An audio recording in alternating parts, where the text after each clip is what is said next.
Oh, hello, hello, hello. How are we doing, everybody? Let me get this here real quick. Perfect. How's everybody doing today? I hope everybody's doing good. I'm doing great. I'm gonna be completely honest. I've been having some very vivid dreams lately. I don't know what that's all about. Like when I've been going to sleep, the dreams have just been like coming through the entire night.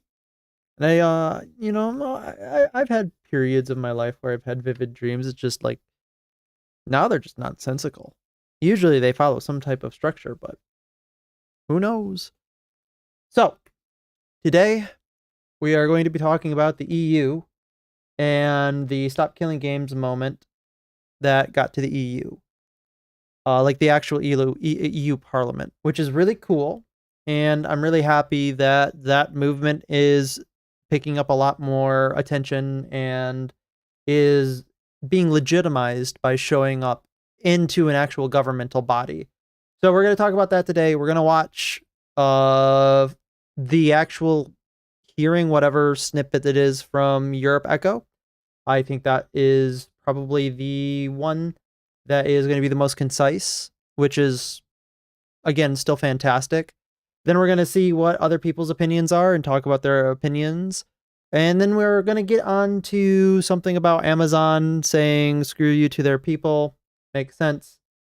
And then we're going to also talk about Pragmata, because Pragmata came out and everybody seemed to have hated it. Well, big quotes, the usual suspects seem to have hated it. But generally speaking, most people have received it pretty well. First, however, we're going to be talking about Mouse PI for Hire, which is, I'm going to be completely honest, looks like a game that I want to play. I have it on my wish list, and I might expedite playing that here soon because it looks good, but IGN's doing their typical IGN thing. So we're going to watch a Charlie video on it and see why IGN rated it a 6 out of 10. Before we go on, we are going to remind everybody. So here we go. So we're going to watch this about Mouse PI for Hire, but before we continue on, everybody must be reminded that Concord scored a 7 out of 10. Highguard scored a 7 out of 10. Marathon scored a 9 out of 10. And Dragon Age, the Veilguard, also scored a 9 out of 10. Which is really funny, because apparently this one scored a 6 out of 10. And I think most people are disagreeing with them. So, let's see what Charlie has to say. Making fun of an IGN review is like breathing. Everyone does it. In fact, you have to do it. Well, the problem isn't even that we're just making fun of it. It's just like they're so wildly off base that I don't even know how they're still in existence. Is a biological necessity, and for good reason. IGN reviews are dog shit. Often just find a way to strike the very core of the human soul and force you to foam at the mouth because of how dumb the review is. I wonder if that's their strategy, though. Like, they just make something so dumb and catastrophically just out there that it drives audience people coming to look at it. And it's not intentional rage bait. If it was, it'd be far less offensive. I don't know. It's accidental rage bait from reviewers that, like, you have to question what the fuck they're on to reach the conclusions they do on certain money things. And it's a topic that's been explored a million times for a million different movies, games, TV shows, what have you. And they get clowned on till the cows come home. I know I've shot spitballs at them a ton, but I cannot resist the urge to do it again because this review for Mouse PI for Hire. And it's not the score that's so irksome. The IGN grading scale is so fucking cattywampus it defies conventional wisdom and is an affront to God in and of itself. Well, again, it wouldn't be so bad if all of the games that nobody liked didn't score so, like, high. Like, we can even check out, like, Marathon. I checked it earlier today. They're hanging out around 15,000 players with 19,000 in their 24-hour peak. And that's a 9 out of 10 game, by the way. Big IGN 9 out of 10. Whereas, like, nobody's playing it. Nobody is playing or willing to play or wants to play any of the games that they give high scores. It's just so ridiculously off base that I can't believe it. Like it's nearly unbelievable. So it's not even the score that's bothersome. It's the reasons that the reviewer gives for why it's a 6. It's so outrageous. Well, and the reasons why they give high scores too. It's just like, what is going on? Feels almost satirical, except it's done earnestly. It's genuinely fascinating. Like, fascinating in the same sense that if I went to the aquarium and a manatee shit into the glass as I was watching it, I'd be like, ooh, yeah, curious. What? You know, one of those things. It's like, why? Like, how did we even get to this point? So, if you... It is because people allowed them to get to this point not adhering to the fact of not consuming their dog shit product. They are still somehow making money off of their dog shit product, and that is why they're still in business. Somehow they're allowed to do that. In order to stop that, you must negatively incentivize making a bad product.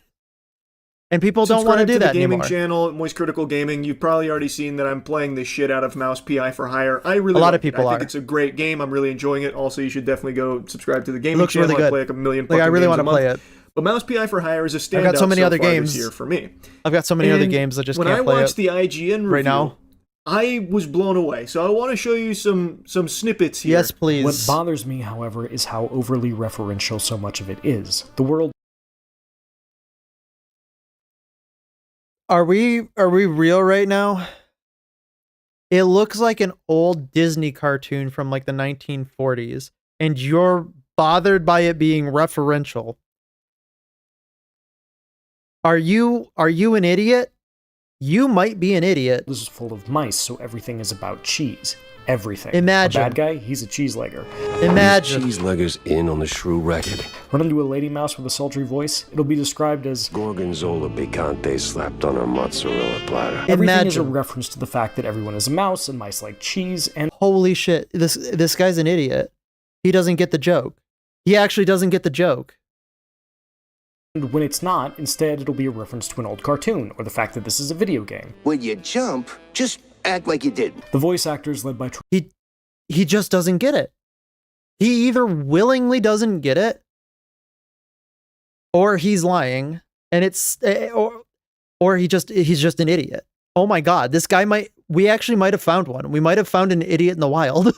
Troy Baker do an admirable job with what they have, but nothing in Mouseburg is allowed to just be. It has to be a mouse reference, or a literally cheesy one-liner. Cheddar. What's wrong with Gouda? No Gouda if you broke, Jack. Or a reference to something. So basically, he doesn't like that they mention cheese a lot. He doesn't like that it's constantly referencing the fact that they're mice, or that it's a video game, or other cartoons. Are we real right now? Like, there's no way a human being can be this dense, right? There's no way that this guy really exists in the real world. Like, how does... I'm at a loss of words. It's too referential, which I actually think is a valid complaint. Really? He doesn't like the writing. You can boil it down to the writing wasn't tickling him. It didn't make him giggle, and he started to roll his eyes at how many times they mention cheese. Sure, but isn't that like the buy-in of the game? I actually think that's totally fine. The writing isn't going to hit for everybody. There's nothing wrong with that. But as the review goes on, the complaint becomes more, it wasn't noir the way I wanted it to be. It wasn't serious enough. And then, right, yeah, so he just didn't get it. Like, he just didn't understand. Like, that's what you're signing up for when you're playing this game. Starts picking out logical inconsistencies with this world. Oh, and Jesus. That's where things get real fucking goofy. Like, that's turbo wacko stuff. Like, it seems like it's meant to be somewhat parodic in a way, where it is a parody of a bunch of different tropes coming together at that time, which is fine. That's pretty funny. Like, it can be. And yeah, you cannot like that amount of self-referential or maybe even fourth wall breaking humor. Okay, that's fine. I love absurdism. Not too many people like absurdism. You're free to not like something, but to knock it down on that like premise, you just didn't get it, and now you're upset that you didn't get the joke, that you're not in on the joke. Come on, dude. boss right there. This game is a love letter to the old rubber hose Yes, cartoons it is. and noir. Yep. It is not meant to be like a serious fucking pipe-smoking noir experience that's gonna have It is the exact opposite of a serious sitting there experience. thinking in your chair like this hard-boiled detective, real big thinker piece or anything like that that the reviewer seems to want it to be. And that's like the main gripe. He starts pointing out these logical inconsistencies in the world. He does mention the cheese a lot, which I think is weird because I think it's a fine complaint to say, like, Maybe he's dairy allergic. Maybe we're being insensitive to his dairy allergy. I started to get annoyed with all this cheese stuff. But it makes sense in the world because these are fucking mice. So of course, In the style of a Disney cartoon, while trying to be a parody, or rather a love letter parody to noir tropes and stuff like that. So you're going to be expecting cheesy, one-liners. How did this not get communicated to this guy? cheese is going to be a Does he not have intertextual thinking? Is he not able to use other media to analyze and diagnose the fact that this is a joke? This guy probably has no idea what intertextuality means as well. big part of like that society and the world they have built. I should have probably guessed the former when one of the first things I saw was a steamboat Imagine, Willy. Wow, I wonder who this is a fucking reference to, guys. named Willy, but at least that and the reference-heavy power-ups are cute. Popeye. Constant callbacks to classic films or other video games? Not so much. And it doesn't end there. A boss fight in the sewers? It's a literal alligator because of course it is. Oh my god, dude. This guy really, he doesn't get it. Are you being willfully ignorant? Are you choosing to be like this? If you're choosing to be like this, stop it. Get some help.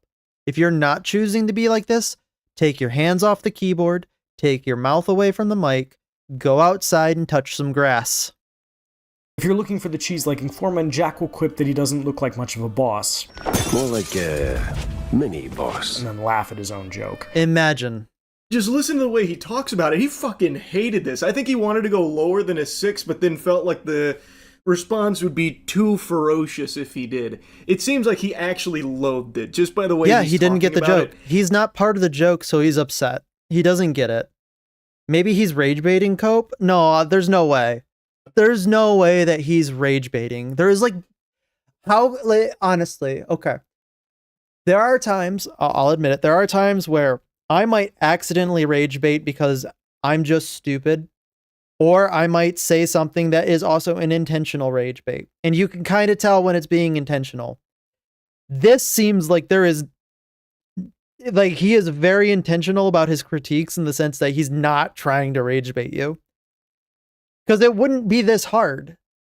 It's not even tongue in cheek either. This is he's playing this completely seriously. Because it's an official review and we know that it got 6 out of 10. Like I said, remember, Concord scored higher than this. Highguard scored higher than this. Marathon scored higher than this. Dragon Age the Veilguard, remember that game? That scored higher than this. This guy scored it a 6. I don't even understand the complaint about the alligator boss fight. Did he have the same complaint for Resident Evil 2 when you fought a sewer gator there? It actually feels like it's doing Probably, the honestly. IGN meme of too much water, if you remember that one. Oh, this yeah. one is too much cheese. Even here, though, I have issues. Weapons can feel weak, especially the shotgun. It's got the audio kick of a pop gun, and there's a strange disconnect to seeing something that Man, I sounds wonder like why. a kid's toy blow off some poor mouse's head as you paint the white of the world with black ichor that spews from his neck. I honestly I wonder why. have no idea what this complaint means. I'm not gonna lie. He was going on to compliment the gameplay. It's a boomer shooter. It's a very competent one at that. Yep. It's a fun one, which he was also mentioning, but then said like he also has complaints here, and then notes the shotgun sounding like a kid's toy and then blowing off bad guys' heads in the game. Wow, it's almost like, hear me out here. It's almost like that was on purpose. Huh. It's a cartoon, man. Yeah. What? Like, it No, sounds what? like a cartoon shotgun from fucking some kind of WB cartoon back in the day. Like, what do you like? Or a what is Disney What is it cartoon. supposed to sound like? Exactly. And why does that matter? Like, I don't even.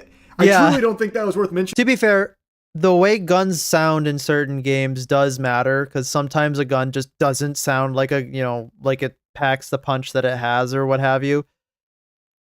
In this instance, though, it sounded, at least from what I heard, it sounded decent. I don't know. Like I said, I want to play this game, so maybe we'll play it on stream one day. I really think he was fishing for anything else to critique, so that way it seemed like there were more complaints he had outside of just not liking that it was silly noir instead of serious noir. Imagine. Enemies mostly come out of doors marked with a skull that you can't enter, robbing these areas of anything remotely resembling a sense of place. Levels also really like to pull the "we're gonna lock you in a room and throw baddies at you until they're dead or you are" shtick a little too much for my taste. Like every other video game.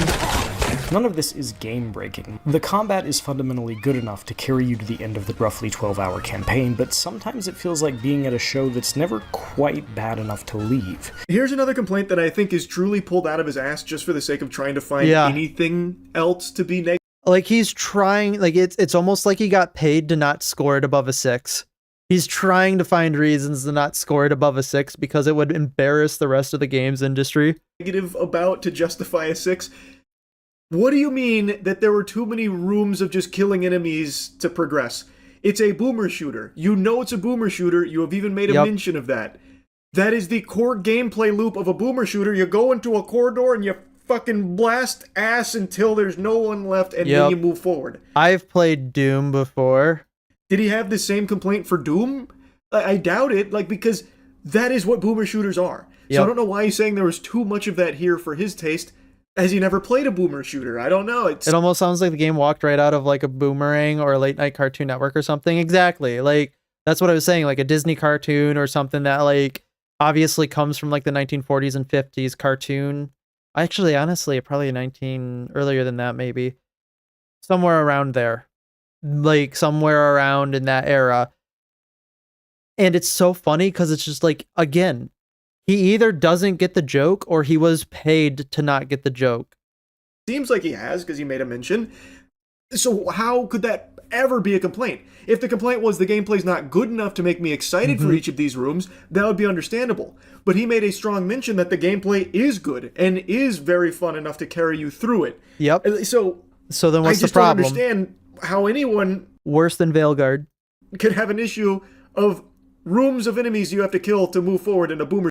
Worse than Concord, worse than Highguard shooter, when that is the entire meat of that genre. Some of these locks are on a time limit, or must be solved in a limited number of moves. Oh, and so you only like get one shot BioShock? at the good stuff they hold. Others are so easy you could probably solve them by letting an actual mouse run across your keyboard. It's very jarring. Why is that very jarring? Oh no, you have to turn your brain on for 30 seconds. You got me Porky Pigging right now. In Skyrim, there's novice lockpicks and then there's expert lockpicks. Is it jarring there too? It's called different levels of difficulty with the lockpicks. Like, what do you mean?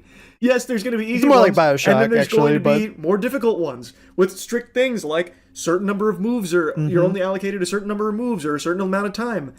It's a scale. There's easy and then there's hard. Why is that jarring? That's like the most established thing in all of gaming. Now he goes on to compliment multiple other things about the game, but then says that... Betcha if you ask him, he'd be like, why can't I skip this? This is not fun. Oh my god, dude, come on. Just engage with the game. He never got to do the whole detective thing because the game does it for you, and that's another thing that he had an issue with.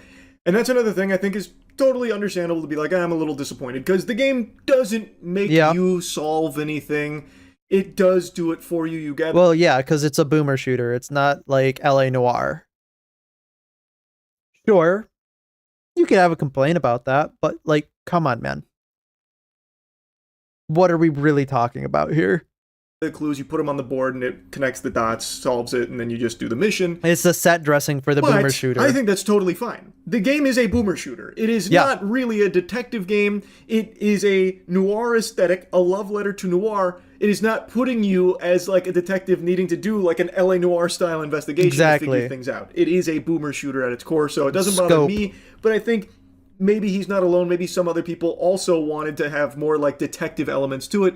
So that's okay to be a little let down there. I think that's somewhat Right, but as a games journalist, somebody who allegedly does this for a living and allegedly has done this for a while should recognize that there is a genre, not a genre imbalance, a genre difference there, where he should have seen boomer shooter and say, okay, I'm going to judge this like a boomer shooter and not judge it like a direct noir detective game, because that is not what it is. And I don't even believe, like, obviously the title can be one thing, but I don't think it's been advertised as such.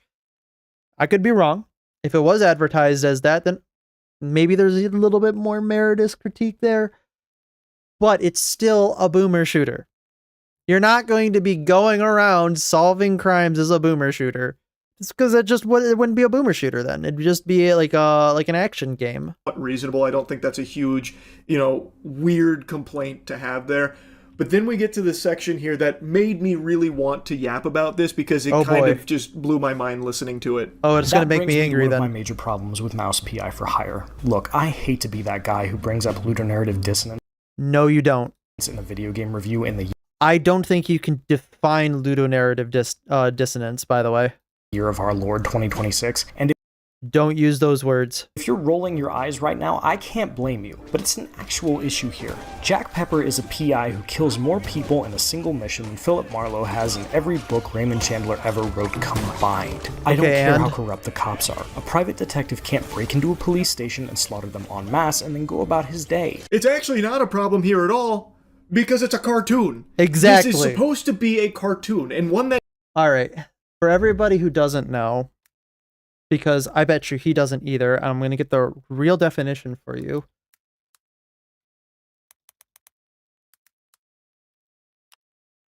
The phrase ludonarrative dissonance, as defined by AI Overview, is the conflict between a video game's narratives, stories and cutscenes, and its gameplay, mechanics, and action. A good ludonarrative example would be like the BioShock games. Or rather, I guess BioShock 1. Here, it's a cartoon. It's being used as a joke. The funniest part is the first noir-themed shooter I can think of where the mystery was just a setting for the rest of the game mechanics. Right? Exactly. It doesn't take itself seriously, very obviously doesn't take itself seriously, because everything that happens in there is used as a joke or a means of like entertaining you as a cartoon would. Does he have the same complaint with Ed, Edd n Eddy? Well, surely they would have broken bones in that scuffle there with that last scam from Ed. This doesn't make any sense. How could they possibly have survived something like that? Like, it's silly. That is a silly complaint. It's not a narrative disconnect because it is a cartoon. Yep. And it is very clearly... And it also doesn't break the, as he would think, ludonarrative juncture there, because it is a cartoon. And the mechanics are a boomer shooter, which is basically cartoon. There is no dissonance. Unapologetically leaning into that. So no, it's not actually a problem here, Scrooge. You, the detective Jack, going around massacring 1,000 bad guys and then cooling off at John's with a tall fucking glass of fondue and then playing cards at the table is totally understandable in this setting because it's a cartoon. Yep. In one particularly nonsensical scenario, Jack inadvertently burns down an opera house to save a guy running for mayor, and he ends up fighting an opera singer and shoots her. Is she dead? Did I just kill an actress for being angry? Imagine, oh my god, okay. There could be no way that this is a reference to Bugs Bunny's opera stuff or the Hanna-Barbera opera stuff or the Tom and Jerry where they're playing piano in like a large opera setting. Like there is no way that this could be a reference to that, right? Dumbass. Burned down her workplace? If I didn't, have I left her alive and unconscious inside a burning building? Bro. Billy Stone did get blown to Kingdom Come. Mouse PI for Hire doesn't tell me, and it doesn't seem to care either way. This is No, to say that it doesn't noir care. cannot or should not be violent, but the violence usually has a purpose. Much of Elliot Chase's seminal novel Black Wings Has My Angel is about robbing an armored car, but the book builds to that. It's a big deal when it finally happens, and the characters have to reckon Really? You're gonna compare that to a cartoon? with the fallout once it does. Jack Pepper, on the other hand, is a walking catastrophe, and nobody in Mouseburg seems to care. Because it is Because, a cartoon. Why didn't Wile E. Coyote end up in jail for life for being a fucking terrorist blowing up everything? Imagine. Why did Elmer Fudd not die a million times with everything Bugs Bunny did to him? Why does every cartoon character that have an anvil or grand piano fall on their head like Pepe Le Pew not die right there? Why do they come back? Because it's a cartoon, man. And this is not supposed to be a serious noir comparable to the actual noir properties that he's referencing. This is more a cartoon than a noir, and it's... Which is why I think this guy is too stupid to get the joke. Like, he is a good reference point, I would think, for the average, not average, for the average person who thinks that they're smart. They're not smart enough to think their way out of a cardboard box. They might have a bunch of things that they think they know. They might be able to say words that normal people don't really know. They might be able to reference esoteric, parts of literature, but they don't know what any of it means. They don't get it. They are not smart enough to think themselves out of a cardboard box. He thinks he is, but everybody else knows he's not. And if he's lying about this and he was paid to write this down, he is now trying to use whatever he knows as a weapon against you, and everybody can see right through that too. Either way you slice it, he's still not smart enough to be able to figure out how to do it. using that aesthetic, blending both of them together, and I think it does it extremely well. It's such... Don't make me pull up the Cuphead tutorial just to prove that games journalists are in fact the stupidest people on the planet. Such a weird complaint. Like, I really think this is just so odd. Again, the score isn't even that bothersome to me, because I'm sure people have played this and they're like, it's not really for me. The writing, doesn't make me laugh, and I don't love the... So I looked it up. So let's look it up. Let's see if people hate it. Mouse PI for Hire reviews. Review Steam DB. It's actually a noir type to have PIs infiltrating stations and otherwise defying police in noir. Exactly. 91% positive rating over 4,500 reviews. I don't know. That seems like it's a pretty good sample size to show out of 4,700 reviews that most people liked it. In fact, non-hyperbolically, over 90% of people liked it. Huh. Who knows? The PlayStation thing is even funnier? Yeah. shooting, and I don't know. This I don't think people disliked it. same enemies are repeated tons of times. It's not like there's a ton of enemy variety, and it doesn't really challenge you to be switching weapons constantly like other boomer shooters, so, maybe I'd give it a 6. I could understand that, and I'm sure there are people that have that take. That's not the issue.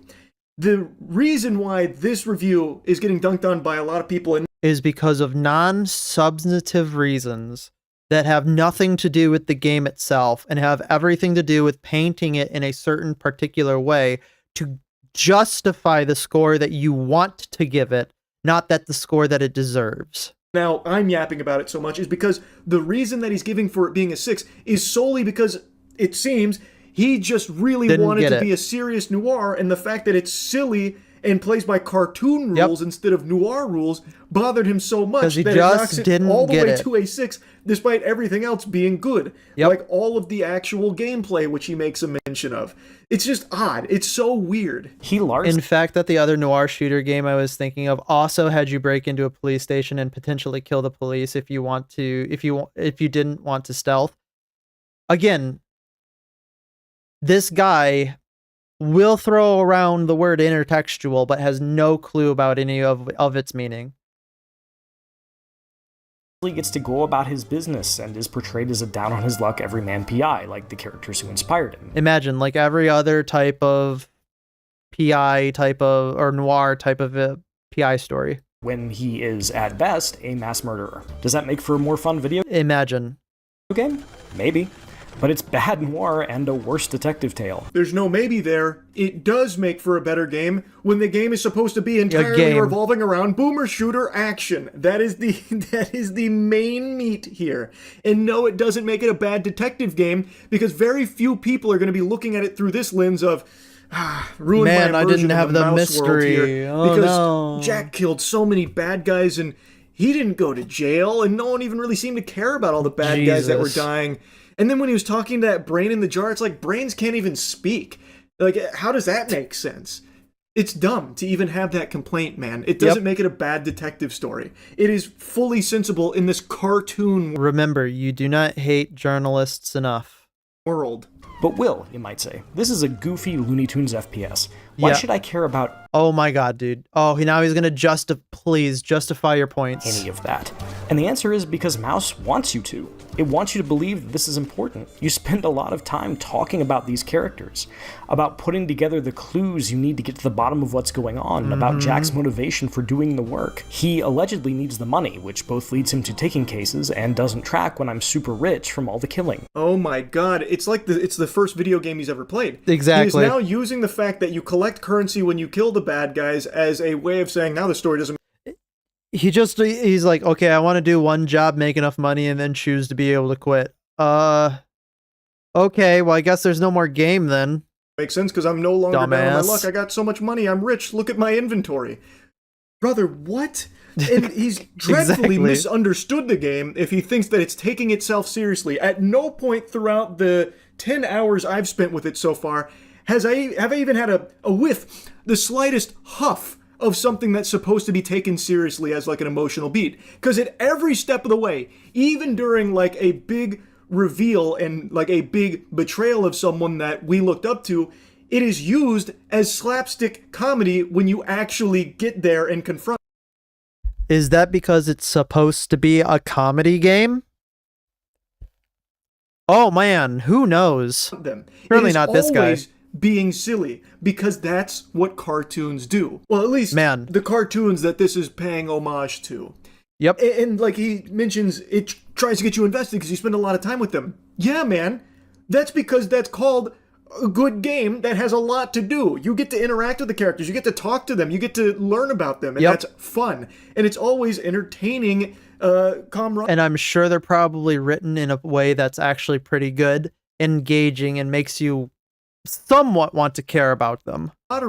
Between them. But that doesn't mean that it needs to be taken to the utmost level of seriousness Exactly. like in the noir properties that you're referencing, because that's not what it goes for. And I don't know how he could possibly It's get beyond the that scope of the impression game. when he's playing it. I really don't know. I don't get it. Mouse PI for Hire nails the aesthetics of both the 1930s cartoons and the detective stories that inspired it. Yeah. It's also an amusing boomer shooter that largely feels good as you're playing it. But it's Okay, so full stop. That sounds like a 7 to 8 out of 10. Like right there, full stop. The gameplay's good and it looks good. All right. Now give me the reasons why you hate it so that you can justify being a dickhole. haphazard marriage of noir storytelling tropes and shooter gameplay are often at odds with each other in uncomfortable Imagine you didn't get the joke. ways that weaken both aspects, and the writing is so busy making references to other things that it's actually painful to sit through at times. This FPS is solid enough if you just want to blast some cartoon mice and not think about it too hard, but once So this FPS is nice if you're going to it for the exact same thing that it wants you to go for. you do, all you'll see are the seams where disparate ideas have been fused together, and no trench coat can hide the stink of that moldy cheese. The only stink here is this review. It is Yep. so silly. Again, What a the stinky score review. is not the problem. I'm sure there's plenty of people that played this and find it to be like a 6, because maybe they No, the score is a problem because everybody disagrees with him, like unilaterally disagrees with them. And it's only going to show that they had a number that they wanted to give it and they were trying to find a way to give it that score. Yes, the score is at issue, but it is a symptom of a greater problem. Got tired of fighting the same enemies a lot, or like I said, maybe the writing just didn't hit for them either. And his complaint of like, too much cheese, not enough substance. I didn't like the writing. I wasn't not enough to bring it down a point. That's kind of like, that's the buy-in to a game like this in a way. I think is fine. But that's like the only actual complaint here. The Sure. rest I just think is baloney.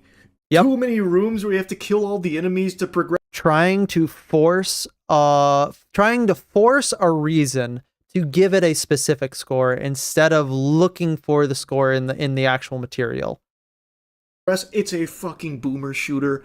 How could that possibly be a complaint? You could just say like you don't like boomer shooters then in that case, but that's not even the then impression pass I it got off from to his somebody review. It else. seems like he likes boomer shooters. So how would you ever No, he just doesn't like you. have this complaint in that case? And then like the other things are, it's not logical. How could Jack be a hero detective when he's killed all of these people and no one takes that seriously, all this death? It doesn't make sense. It's like it's Imagine. a cartoon or something. It's ridiculous. Anyway, I'll stop blabbering about it. This review was just wild. Exactly. I had It's just like, to what is talk going about it on? a bit more. I was talking about it a bit last night on stream when I was going through the IGN review before playing some more Mouse PI for Hire. And it was It's just like, yeah. it was something, man. It really was. So anyway, that's really about it. See ya. You do not hate journalists enough. I cannot believe, well, I can believe that there was like there was too much forethought into going into this review. They said, okay, we need to give it a 6, so try to find a way to give it a 6. I bet you that's exactly what the discussion was. They don't like the fact that indie games are starting to break into mainstream appeal because it's showing the games industry's bare ass for what it is, which is so tragic because indie games are amazing. I love indie games.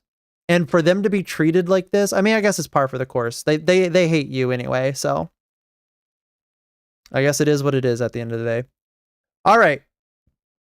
We are going to go ahead and move on finally. I am the founder of the Stop Killing. Oh, pause, please. Thank you. To the main event, so to speak. We are going to be talking about Stop Killing Games testifying in the EU Parliament, I think it is. But they're presenting essentially the fact that there is a big interest in the EU for not allowing publishers to kill games, to take them offline. Obviously, I don't know if anybody else is familiar with kind of what's happened, but this was kind of precipitated by Ubisoft killing The Crew online, and people weren't allowed to play it because it had to have a server online, and they said that they wanted to be able to have their own servers for it. And Ubisoft basically said to them to go get bent.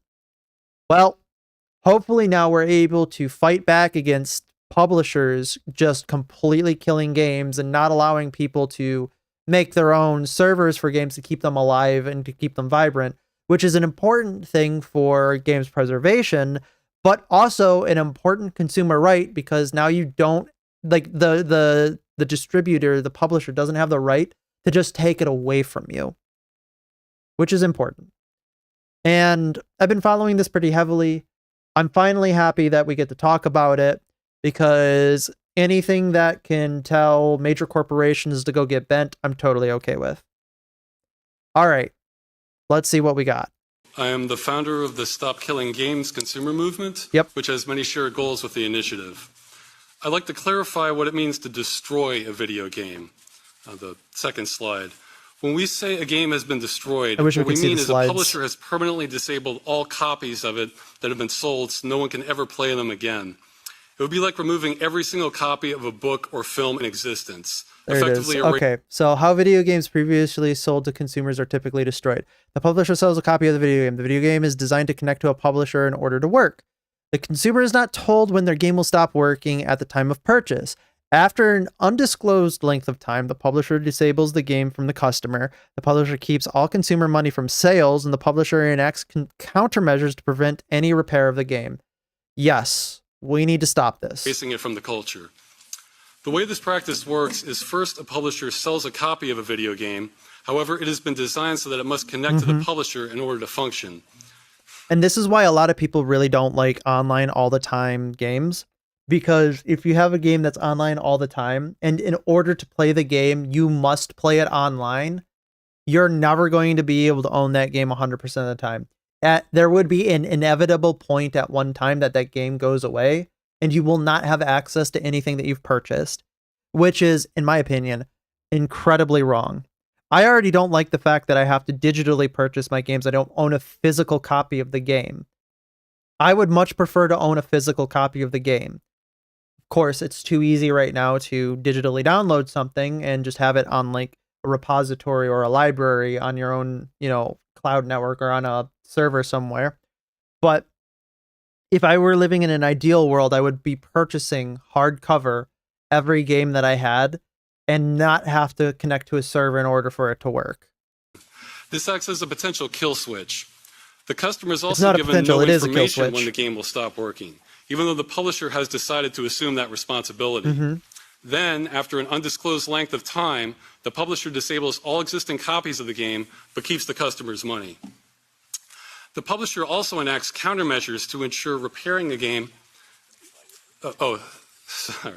Repairing the game is almost. He's got to be real nervous doing this. Like I would be so nervous doing this. I'm not gonna lie. You're in like a room talking to a bunch of stodgy old people who probably know next to nothing about video games, that are only listening to you because you got enough petitions signed on a petition, or sorry, signers on a petition in order to say that it is in fact an issue. It would be nerve-wracking to say the least, because you got to know everything about your subject, because they're going to be asking you the most wildest questions. It's impossible, even for experienced software professionals. From this point onward, no customer can ever run the purchase again. Besides destroying the game, this practice is also subverting customer expectations. Most video games can work indefinitely, which has been the customer standard for half a century, including ones that connect to the internet. I can go get my Xbox 360 right now and go play anything that I have hard-covered on it. It still works. Might not connect to servers. I can still play the game, though. Most of those games are non-multiplayer only, or non-multiplayer solely. They had some type of offline and single-player mode, which is perfect. However, games have started to become where you have to be playing online with other people. And if you can't connect to a server, you can't play the game.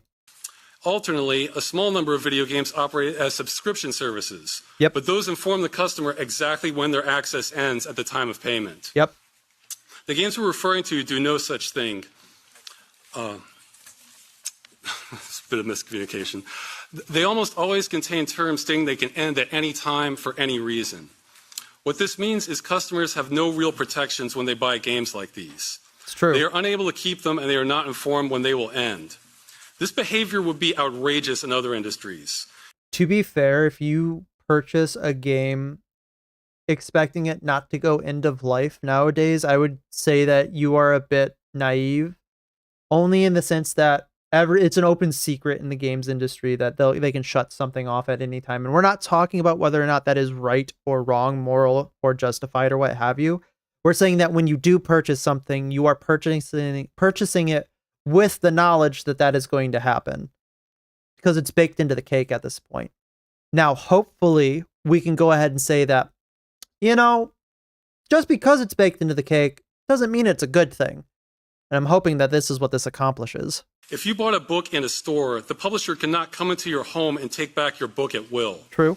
If you bought an insurance... But I think if you buy a book on a Kindle device, they can probably take access, or maybe not Kindle, but maybe something where you're not downloading the physical, copy of it. If you're connecting to a server, they could take away your access to that. Policy. You would be informed when that policy ends. Not that the seller could end it at any time for any reason, but still keep your money. The games being sold this way are operating similar to scams. Publishers know customers expect video games to last, so they sell these in the same way as ones that can work forever, as a one-time purchase with no expiry date, then price them the same. Publishers know that if customers were informed exactly when they plan to disable their games, that would reduce sales, since the longevity of a game affects how much customers are willing to pay. Yep. The industry is trying to have it both ways. I'm going to bet you that if everybody knew, had foresight that Concord was going to go offline in a couple of months, nobody would have purchased it. Maybe some activists would have purchased it, but nobody would have played it. Same thing for Highguard. If everybody knew that was going to go down like literally a month after it released, nobody would have played it. Because it's just not, like, there's no reason to. Finding ways to say they're selling you a game that they're not selling you. Yep. This creates confusion for everyone involved and is part of why it's taking customers so long to get exposure on this practice. The legality is also unsettled. Earlier, members of Parliament assisted us in asking questions to the EU Commission about how legal the terms and game license agreements were. All right, let's read this. So, priority questions written for answers in the Commission, Rule 138, Nicolas Nainas. Okay, so it's probably some position. Many video games today are sold requiring access to publisher servers to function. When these servers are disabled, the video games are ordered inoperable by design. Rendered inoperable by design. When this happens, customers have bought a product that, due to no fault of their own, will cease to function. This could constitute infringement to the right to property and or the right to repair. Are video games that are sold with no expiration date considered goods, services, and or licenses? And what are the criteria for that classification? Can customers contract that impose in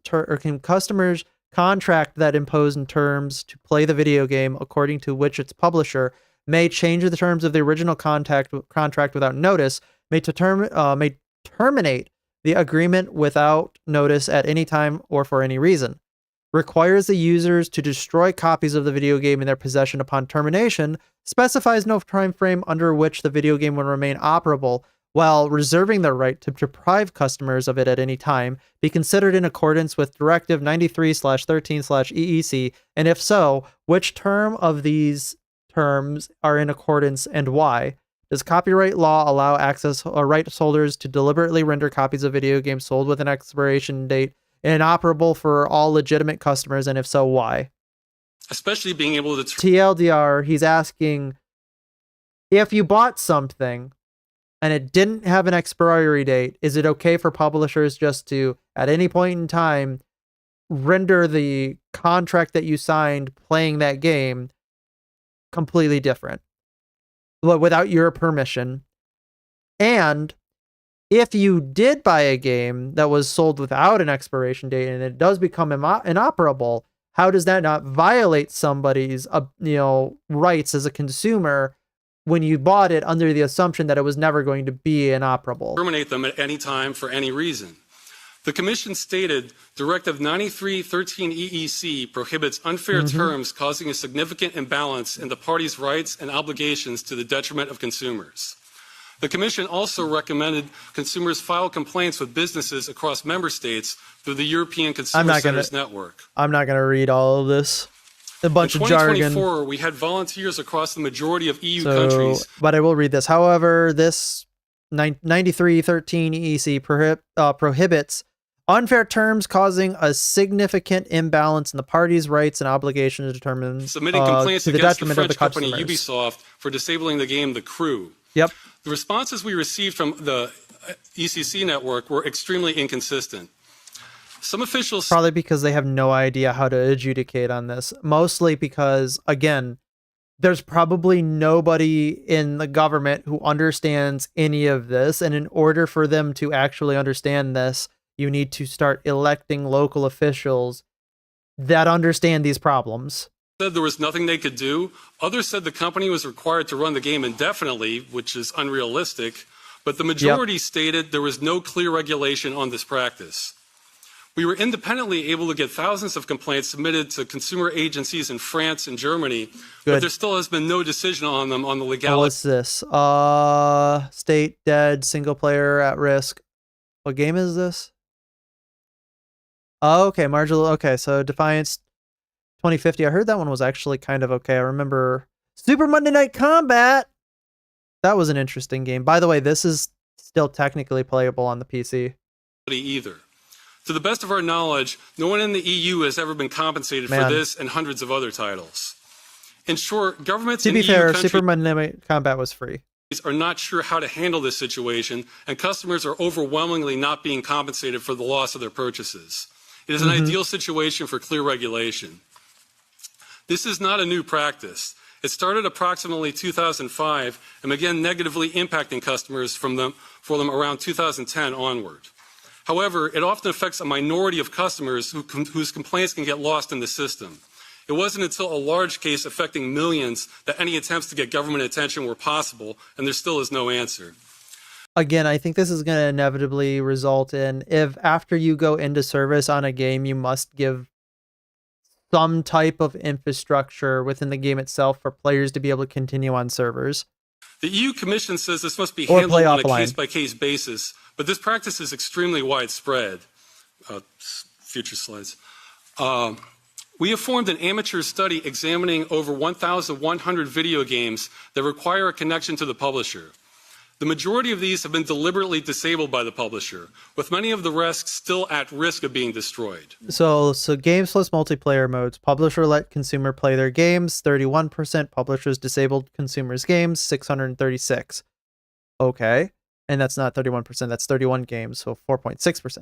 And full games only. Publishers let customers keep their games at 28, which is 6.5%, and publishers disabled it at 93%.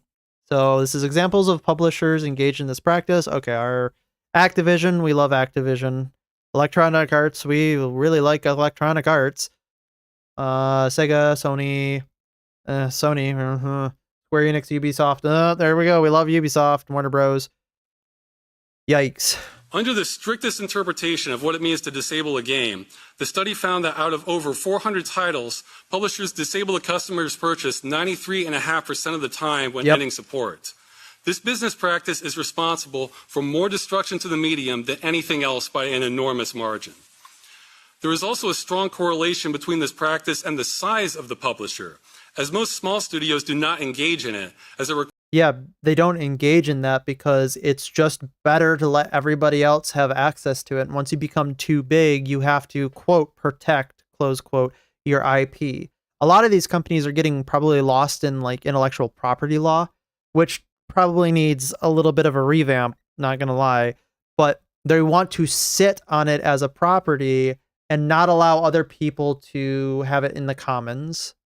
Requires far more resources, work, and liability than they can handle. Then they can remake it. So even though this impacts a minority of games, it disproportionately affects customers due to the scale of the largest offenders. Yep. From sales figures, it impacts tens of millions of customers, minimum in the EU.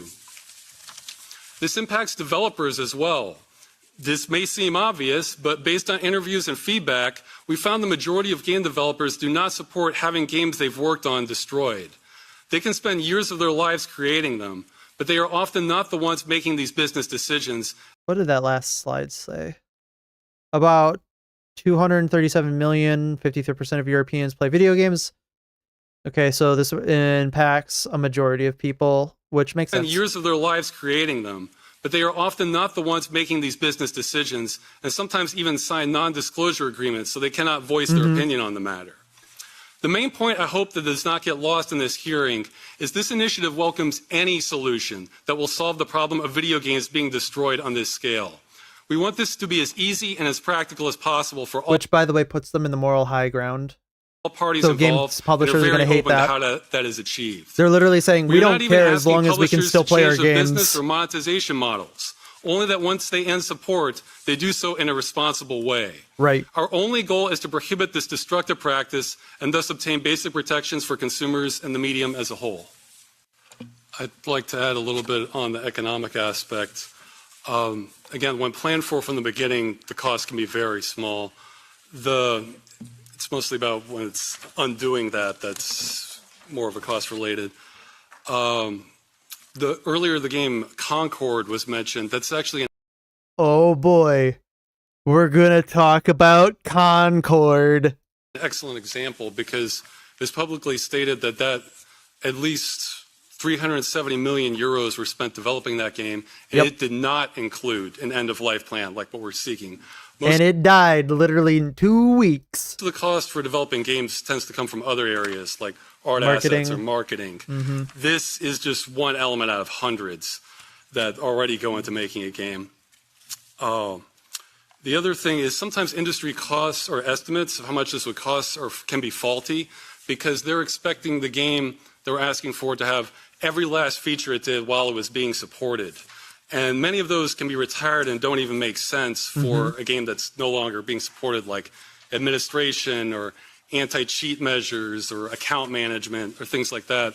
Once you hand over the game, you basically don't even need to have an anti-cheat measure because it's not part of it anymore, right? You can have an anti-cheat measure for like your actual release portion of the game, but once it goes into service, there's no point in it because people are just going to play the game because they like it, and it's out of the publisher's hands. They don't have to moderate it anymore.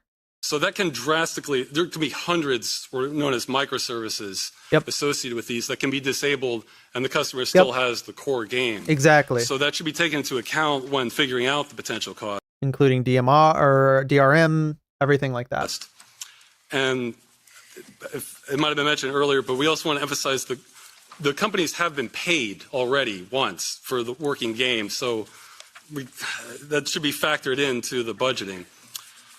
There were some other points mentioned on the right to repair, whether we need it and how long a product should work. With right to repair, that's a little bit different issue. Well, that's certainly welcome, having the right to that. I'm kind of curious where this right to repair is going, because when you're talking about a digital good, right to repair is kind of, I would think, an awkward argument, because the only type of repair that you can do is making sure that it works on next gen operating systems. In fact, I have a game that I'm not able to play right now. It's called what's it called? Ashen. It's called Ashen, and I can't go back and play it, even though I own it. It's downloadable. I can't play it because it doesn't work on current Windows.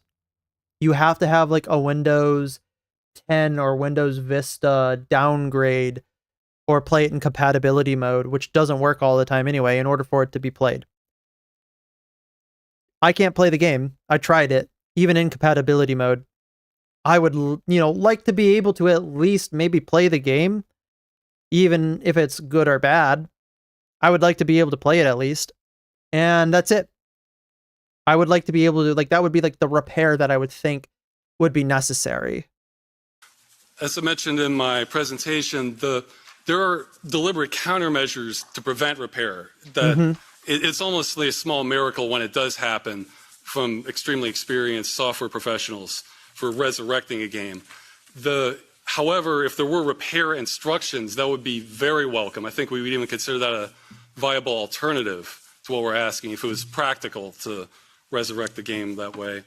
And by the way, these are all humble asks. These are not wild. It's kind of again, the customer standard is indefinitely, as long as they keep the game in good working order on their end. And we're not trying to hold any publishers responsible for updates that break things that wasn't their doing. Exactly. So how long they choose to support it, we're completely open to. I mean, I think there's already existing EU regulations on that, but I mean, they, as far as we're concerned, they could end support the next day, but as long as the game isn't destroyed, we would find that acceptable. Exactly. So it's just like they could end support and hand it over to the community. That's just as fine. Because then they can say, we wash our hands of any type of updating or maintaining the servers. This is not our problem anymore. As long as the game is still playable for people or has the potential to be playable for people, that's all they're asking.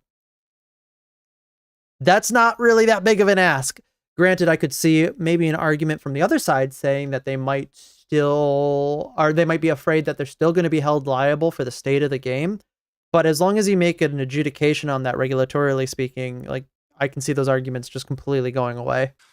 And the last point on the, for doing this through the existing, just doing this through the courts, through the legal action, that still doesn't get to the heart of the matter of the game itself being destroyed. We're not really refunds and the court, I know, unfortunately, a thumbnail came up, but the courts can't force a game to go back online. They can't make that determination. This has to be done through policy. Those are a secondary measure that because courts interpret the policy. The game itself can't be reinstated. Yep. We just want the game preserved. So doing it through the existing framework doesn't quite get us there necessarily. Exactly. Thank you, Ross. Like, that's my biggest issue, where it's just like, again, they are asking for reforms in the most humblest of ways. And of course, the games industry is completely trying not to, we're being against it, or at least most people in it are against it, because they just don't want it to be a thing. Because it'd be more work for them. It's kind of awful in the abstract. All right. Today I've got a... Let's get to what Bellulor is thinking about this, or at least his opinion on it, because I think it's going to be, it was important to watch it on its own to form our own opinions about it first. So now let's see what other people's opinions are. I'm sure they're in agreement with me that it's universally a good thing, but we'll go ahead and make sure that we're right. Today I've got a huge update with Stop Killing Games. Now, there's good news and there is bad news. Okay. I'll start with the bad news. You're going to have to put up with the likes of, let's see, the IMCO, the jury, the petty, the ECI, MEPs, and a whole bunch of other acronyms because, yeah, it's the EU. There's That was a lot of letters that were thrown my way. Oh, man. a lot of acronyms. But the good news is captured in this one quote. Here it is. I'd say mission achieved for this one. Oh, so, good. yes, they've actually made progress. From Now, Moritz Katzner. Okay. this is all happening because Stop Destroying Games representatives Ross Scott and Moritz Katzner sat in the European Parliament's broadcast studios for a press conference last week. Oh, there's They actually a press conference for that too. That's really cool. I you know, honestly, I'd like to go watch that press conference, but if it's anything that I'm thinking about, that's going to be a really long one, and I don't think I got the scope for that. And to prove that, here's another quote. There was no European member of parliament that wasn't responding positively. Even the commission was pretty positive. That's I'd say. good. A hell of a quote. Now, the events that quote's all That's very about good. took place just a few hours before that quote was spoken. That's because they had stood before Europe's politicians and delivered their arguments for why the EU should take the cause of Stop Destroying Games up. And you know, I think they did it smart too, because they approached it from the side of the consumer, which the European Parliament and European law in general is usually very consumer friendly. what? Even they seem surprised by just how well this went. So that means today, That's we have good. a lot to break down. So this was all about the first public hearing at the EU Parliament in Brussels. This is where Stop Destroying Games could lay out the full details of their citizens' initiative and where parliamentarians could voice their support or ask questions. Now, it was hosted by the Committee on Petitions, PETI, with Stop Destroying Games formally representing the initiative, but the other EU bodies involved in all of this do actually matter as well, because also running Okay. things were the Committee on the Internal Market and Consumer Protection, IMCO, which was integral in improving the So what they're saying is everybody who was involved with this has a vested stake in this and has EU's knowledge right to of their repair laws, their which, by the way, are laws. giving us nice things like user Allegedly. replaceable batteries for our tech. But also there was the Committee on Legal Affairs, GURI. Now, Okay. based on the committees that were chairing this whole thing, it's actually fairly clear to us how the EU is thinking about this problem and what kind of expertise it needs to solve it.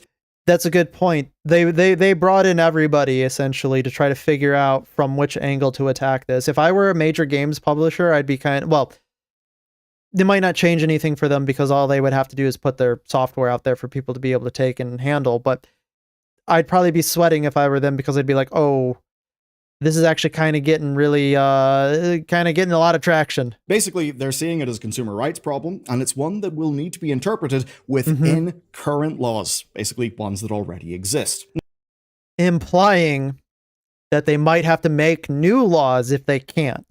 Now, to be clear, they weren't going to be providing solutions at this hearing, but what it was an opportunity for Stop Destroying Games to basically make their case. Yep. To make it to everyone involved. So all of those bodies, the parliamentarians, and, well, at the end of the day, they're the people who do end up driving policy. And that means that if the Yep. reaction from them is good, Driving, making, and interpreting policy. well, if you back this initiative, then it's good news. Yep. So far, it seems the reactions have been quite good. Now, as gamers, we're having to do things like age verify ourselves, and, we also do I'm stuff super like, excited ordering DoorDash. about where this is Well, you going may to know go. about the DoorDash data Like I said, breach last 'cause year. I There's really also all the like stuff going on with having our the good friends ability at to Discord. preserve Remember the games, breach they so- had last October that Just got loads of people's like government IDs spread across is the this, place. Driver's Incogni? licenses, passports. It's not good. That's why I Incogni? use Yeah. They're our way to fight back. They're today's sponsor. Got it. And basically, whenever data leaks, data brokers exist. They harvest it, they sell it on. And if you ever wondered how a spam caller got your number, it's things like that. Now, Incogni solves this by This has been getting automating the better legal lately. work I'm you not gonna otherwise lie. have to It's do, been getting and you so can much join at better. People have stopped calling me like cold News. calling. You'll get 60% off an So I annual think they've plan there. And all finally you started do to is you crack enter your down on info, those call and that's centers, basically getting your that. number and sending you You've got a legal texts. right to have your data taken down. God, but I'm it hoping takes that they hours, do. It's not permanent. That stuff's Incogni annoying. handles it where they scan the brokers, they send the requests, they add I you hate to that I get a suppression text lists, from and it's quite somebody cool. On your saying dashboard, you can just the see IRS names is of about all to the data arrest you. brokers that It's like, they've, yoked no, your data from. no, they're It's not. quite funny because a lot of them have got really spooky names. And We've you also get got a new anything that feature seems called really custom weird, where removals, it's just if like you spot your info online, they say that you they're can just from a paste government down the agency link and they need have these their things team from look you. It's into it for almost you. always Here's fake. my dashboard. 259 takedowns If the government's going to sent, 6 in contact progress, you, it's going to be 253 through completed, an 22 actual letter. specialists, and they're Don't monitoring give them any 23 information over data brokers text. to ensure that they're The not only way that releasing you can do assets something and is they're by actually fucking with them, compliant. but It's great peace of mind. I would and you get suggest not even 60% replying to off them on because Incogni.com they plus send a value phishing news. letter or Okay, to break this texts down, out there to are see which 3 relevant parties here. numbers are active. There are commission representatives. Those are the people who will initiate any action. Then there's Okay. various MEPs. They represent either their political groupings within Parliament or just their own interests. And then, of course, True. the third group is They also represent, I think, like their constituents' interests, right? Because I believe MEPs are the ones that are kind of like individual representatives of the area from which they're elected. the Stop Destroying Games team. That comprises of Ross Scott, Right. the founder of the Stop Killing Games movement, and then SDG's organizer, Moritz Katzner. Also, young guy, he knows what's up. Big.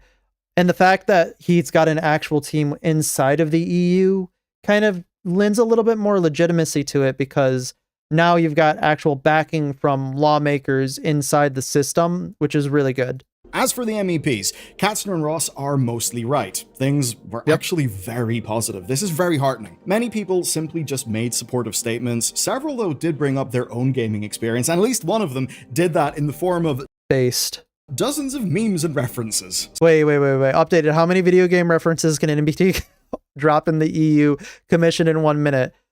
Dragon Quest, Legend of Zelda, Fallout 3, the Oregon Trail Classic Edition. Oh my god, I remember playing this on floppy disks on an old dial-up, like old system that definitely had dial-up. Where it was like, oh god, it wasn't a Macintosh. It might have been a Macintosh. It wasn't a Macintosh. It was like an old PC. Oh my god, that was insane. What a good reference. So it's at least nice someone's trying to make European Parliament fun. And then others were talking about wanting their kids to be protected from Huge. anti-consumer behavior. Others who I could see responded that. were pushing the conversation somewhat into the microtransaction spend area, other things like the cost of games and potential risks around younger users. I don't think microtransactions really have like much like to do about this. Like when you buy a microtransaction, you should just be expecting that money to be lit on fire and you're not going to see any returns of it. Like that's just what a microtransaction is. That you're spending money for literally nothing. Now, there were at least a few challenges. As an example, the German technocrat Axel Voss did specifically try to raise concerns around the legal implications of any changes made here, and that's especially around preserving creator rights as well as consumer rights. And he was specifically interested on the potential impact on licensed content like music or Right. So this is what I was talking about earlier, is where like I could see an argument from the other side where everything that comes together as a confluence of like creative endeavors and essentially things that you create yourself probably fall under some type of protracted copyright law, and giving it over to the public might violate something to have to do with that. I don't know. I think that you might have a hard time. You might need to rewrite some portions of copyright law, which I think is important, because I think you do need to rewrite some portions of copyright law. I think some of it's just absolutely ridiculous and hasn't been updated for the times in which we live. cars, and that kind of thing didn't get fully addressed in the session. Oh yeah, I could see that too, because that was another problem with the crew, right? Because they licensed certain cars or licensed the brands of certain cars, and in order to utilize that, allegedly the game had to be in service by the actual company that owned the rights to it, and they were leasing the rights to the consumer. But at the end of the day, I think that's kind of a ridiculous argument, because once you buy the rights to that as a creative, you should just have like that as part of the creative environment. There's no reason then to make it something that it's not, which is a licensed agreement from the developer to the person, the end user. It should just be part of the game. It doesn't mean that you're infringing on the copyright or somebody else owns part of the copyright.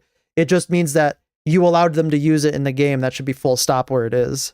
If you have played video games, I mean, yes, with cars, but I guess mostly with music, you know what it can be like music whenever too. licenses expire and all the annoying And music licenses are like very draconian now. Stuff that can happen there. But here's what massively stood out to me, right? And it's a very compelling point. And that is basically that the right to repair idea wasn't really enough for a video game use case. And that's at least in part because developers limit what users can do to the actual games. Where it gets interesting is the suggestion of what to do.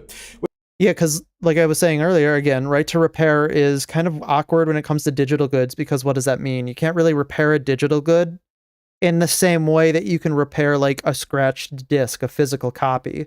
So it's interesting because you're basically using the right to repair argument to wrest control of the back end of a game away from the company after they've already given it over, which I think is ubiquitously a good thing.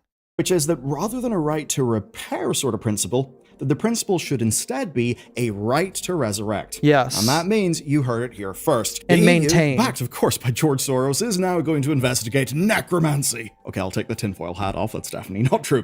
What it actually means is that once a company, say, ends service for a game, with, of course, there being licensing terms and length of service, guarantees factored in, companies would just give us a bit of a guide of how we can run them ourselves. Honestly, that sounds really good to me. Another thing that was brought up was a Project Gutenberg style approach to preserving games, so a little bit more simple. This would be really cool, by the way. Some type of like repository of old end of service games that are that are not like maybe purchasable, or that are not like maybe playable in a way, but having some type of library where you can maybe play a game in a current like a state that it was end of service would be really cool and interesting. And I think a lot of people would really like it, and it would be very important for like the history of games as a medium and how it's been changing, and like how it continues to go on to the future.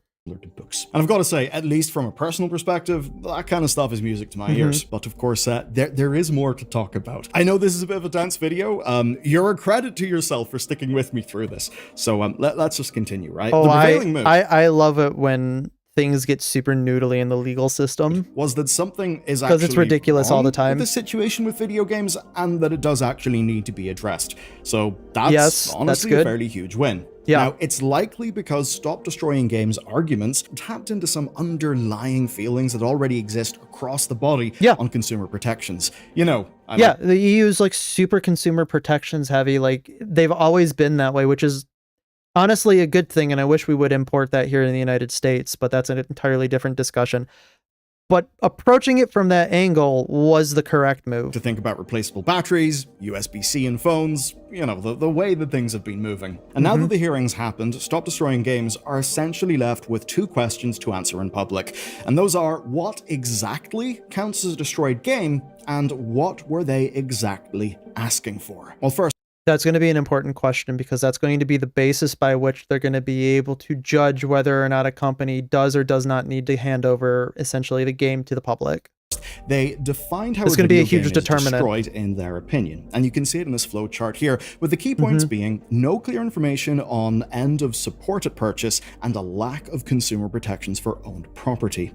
Right. And I think there probably might be a way to take advantage of the way that this is kind of like laid out. There would really need to be a hyper specific and textual definition to get across the exact point at which a game is dead, and it needs to be incredibly liberal with it.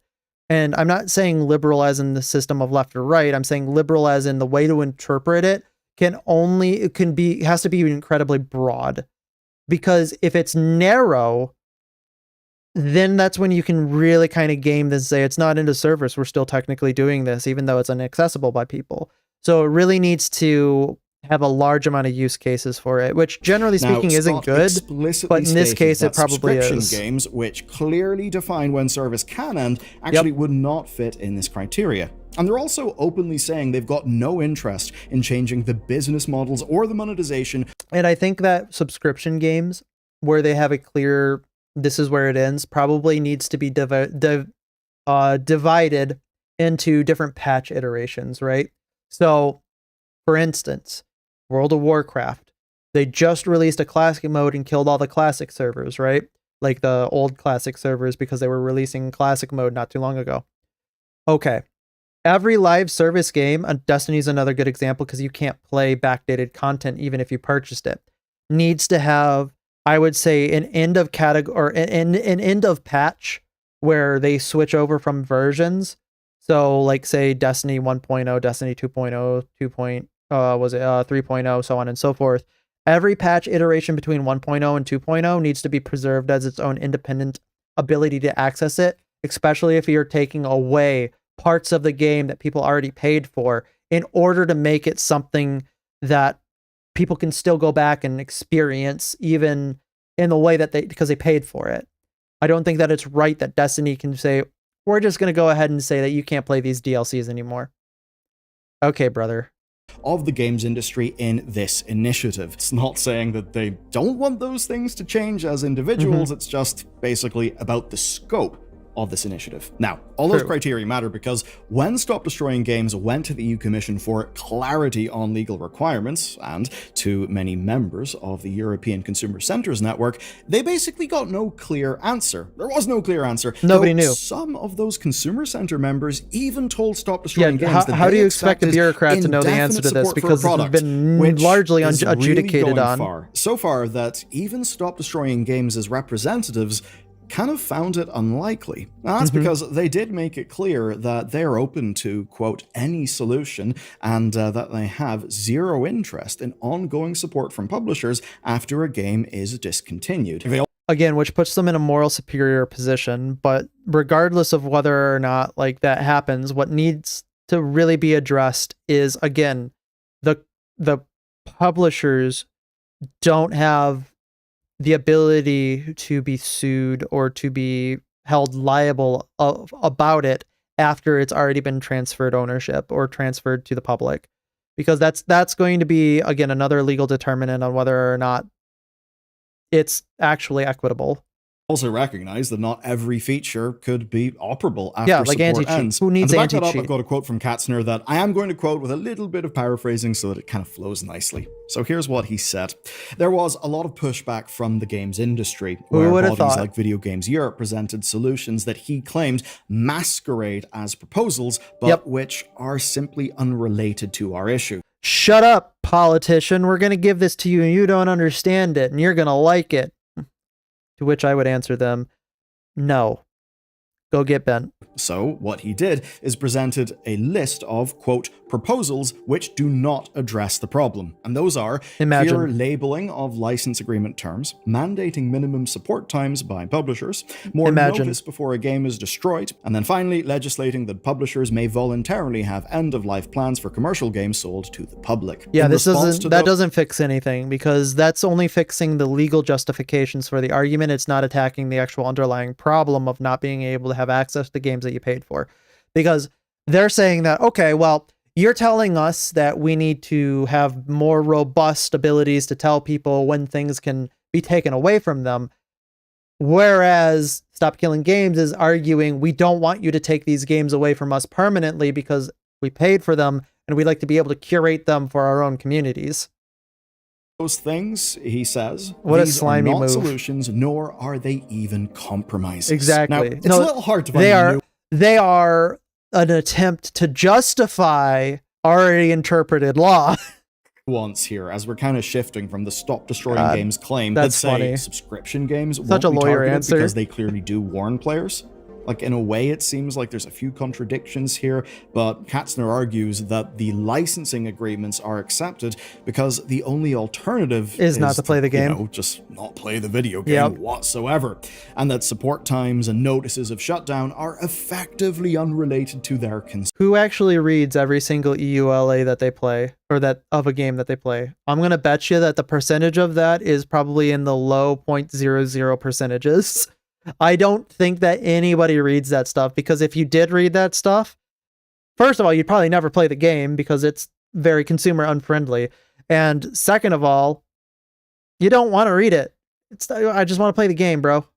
And that only the state of the actual video game after the shutdown matters. So the games industry is probably going to put forward loads of things that aren't related to that narrow definition of the state of the game after the shutdown. 100%. That being the thing that Stop Destroying Games are the most interested in. Now, he goes on to touch other things like publishers being allowed to end support for a game at any time that they wish. Basically, he frames that as the status quo. Yep. I would agree with him. It basically is the status quo. And he suggests cough, Concord, cough, Highguard. It's one that the industry does want to keep. He goes on to specifically respond to just one of many concerns from the Video Games Europe industry body, framing that there will be an impact on intellectual property for future titles from, quote, competition from community-supported versions. This is a definitely weird argument that probably has a little bit of merit to it. So let me see. Appealing to government is not the first attempt to solve this. There have been multiple attempts coordinating thousands of people, recorded, published, with endless support, something the movement has never sought. One of the reasons for disabling customer purchases is that they represent competition to official versions. I translate this. It is a business model to shut down games to get players to play their next game. Okay. I could see that as a pseudo justification, but when that has any type of thought that goes into it, it doesn't stand up to scrutiny, because that's not a market replacement for so we'll just say a game and its sequel. So game 1, game sequel, game 2. Game 1 has a community that people want to play. They shut down service for game 1, expecting you to play game 2 or wanting you to purchase and play game 2. Game 2 is not game 1. Game 2 is also not a market replacement for Game 1. What they're trying to make the argument is that Game 1, as a community-supported endeavor, would be a market replacement for Game 2, which is untrue. Because it's not Game 2, by like every definition of it. Now you can maybe get to an argument about remakes. They have Game 1, and then 10 to 15 years later, they make Game 1 Plus. Maybe then you can make a better argument for that. But it's still not the same thing, and it still doesn't really function as a market replacement for an updated title. So I'm hoping this doesn't stand up to scrutiny through the eyes of lawmakers, because this is a linguistic sleight of hand that if you're a boomer who knows nothing about video games, you're going to fall for. But if you're these people like Moritz Katzner, who seems like they know a lot about video games because they're part of our generation, that's not going to pass muster. They're going to be like, you are an idiot, get the hell out of my EU parliament, and I never want to see you again. Basically the idea that a game could be shut down, but then the community-supported version of that game afterwards could be a market replacement. Basically be viable competition to the industry. Yeah, I imagine. Now, Katzner translates this as basically a business model to shut down the game to get players to go and play the next game. It's a racket hostile argument to begin and with. A form of planned digital obsolescence, where they're basically asking the EU to deal with any case where it's a, quote, deliberate and planned obsolescence is wrong. It is morally, ethically, and every other type of philosophy that you can ascribe to it wrong. If you participate in planned obsolescence, all I'm going to say is that if I ever get ultimate authority to do anything in the world, you will never know because I will never tell you, but there will be signs. And avoidable decision to destroy a functional game. And you know what? An overall trend we've seen in the games industry is that people tend to play a lot of old games, right? And because they're better. idea that even, say, a new entry in a game series can face competition from its because they're worse. older versions, even when those older versions are basically completely unmonetized on a long tail basis by the game publisher. A really good example of that was in our Total War coverage, where you could see some of the modern Total War games really struggling, but then if you look at Steam, I wonder why. You just see Medieval 2 still way up there, really strong. And that effectively was a situation where Creative Assembly were being outcompeted by past Creative Assembly's work. Now, obviously, those are mostly single-player games. I just bring it up because it's a fairly simple... yeah, because, they're better games. Example of the point that he's talking about. If only they made better games. Which I know sounds like a bit of a funny thing to say, given this is a chunky video, but in short, they want the law to be harmonized across all European countries and to be designed to protect consumer rights in the digital single market. And beyond that, as an extension, I want them to be able to use this as a complete legal bludgeon against the monolith of the United States legal system in order to get them to comply to also these laws. Because I don't want a US company or US-based publishers to be able to do the same thing to me as a consumer as they're doing in the general games industry. I want this to be a legal import that the EU exports to us because it is unanimously and ubiquitously a good thing. Period. Full stop. No arguments to be heard into the counter. Because if you're arguing to the counter, you're a paid shill. There should be no way for a company to unilaterally end support. Now, to achieve that very lofty goal, what they need is the recommendations of the European Commission. So let's talk about the Commission. For the most part, the Commission were cautious. The representative said they held no specific positions on outcomes right now, but they already understood the requests for change. Oh, sorry, let me rephrase it. They're supposed to not take any side on a matter because they're supposed to interpret the law. That's what they're supposed to do. Whether or not they do that's up for speculation, but they said they were exploring whether the issue could be resolved better through enforcement or by adapting existing laws. One of those being the existing digital content. I think they're probably going to have to they didn't rewrite laws. That existing laws require sellers to support a product for any set duration, but they do think consumers are entitled to transparent information and should be protected from unfair commercial practices. Absolutely. And after spelling that out, they ended the hearing with some responses to some of the questions from Stop Destroying Games and from the European members of Parliament. And the first one's kind of interesting because it's related to this video. Basically, a French consumer advocacy group doing some suing against our good friends at Ubisoft. That was asked. They deserve every lawsuit and every single ill will directed towards them because of how long they took at dismantling their own company. I have no love lost for Ubisoft. About potentially getting the Court of Justice of the EU involved, but the Commission was actually not willing to get involved in what they saw as being a national legal affair. Cowards. Fair. Now, as for other responses, they just restated their current understanding of the law, that from a copyright viewpoint, there are no mandatory requirements around licensing, that any company has got contractual freedom to exploit their works and to set the terms of their licenses, and that no current framework provides exceptions for end-of-life support. But they did, and this might be good news to many of you, float the idea of provisions from European directives on preserving cultural works, where the rights holders can grant exceptions to let a third party or a cultural heritage group preserve them. He said something key there, that rights holders can, not must, can, which means it's never going to happen because that's an opt-in on the part of the businesses. And as we've been seeing so far, the businesses have not been opting into consumer-friendly practices when it comes to most major game publishers. Minor game publishers are a different thing. And it's interesting because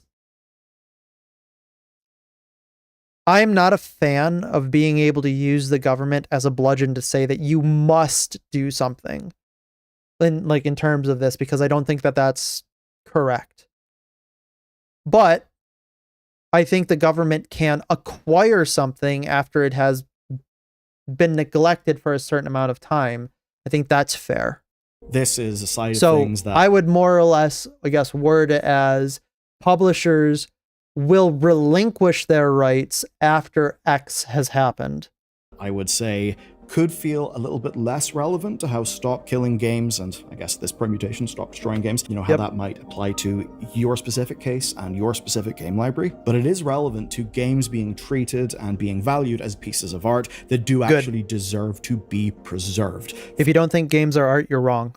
For future generations maybe to enjoy, but honestly, even if it's just to no discussion academically, game preservation is in a really dire state. That was we've even covered instances in America where, the ESA is basically fighting against it. That stuff absolutely sucked. So it's good this is being talked about, though as of right now, with so many technical rights holders being involved, they did say that it's difficult for them to suggest a solution there. But I bet you that's because there's no solution and they're going to have to make a law. It's good to know or that make some type of regulatory oversight. The Commission's next move.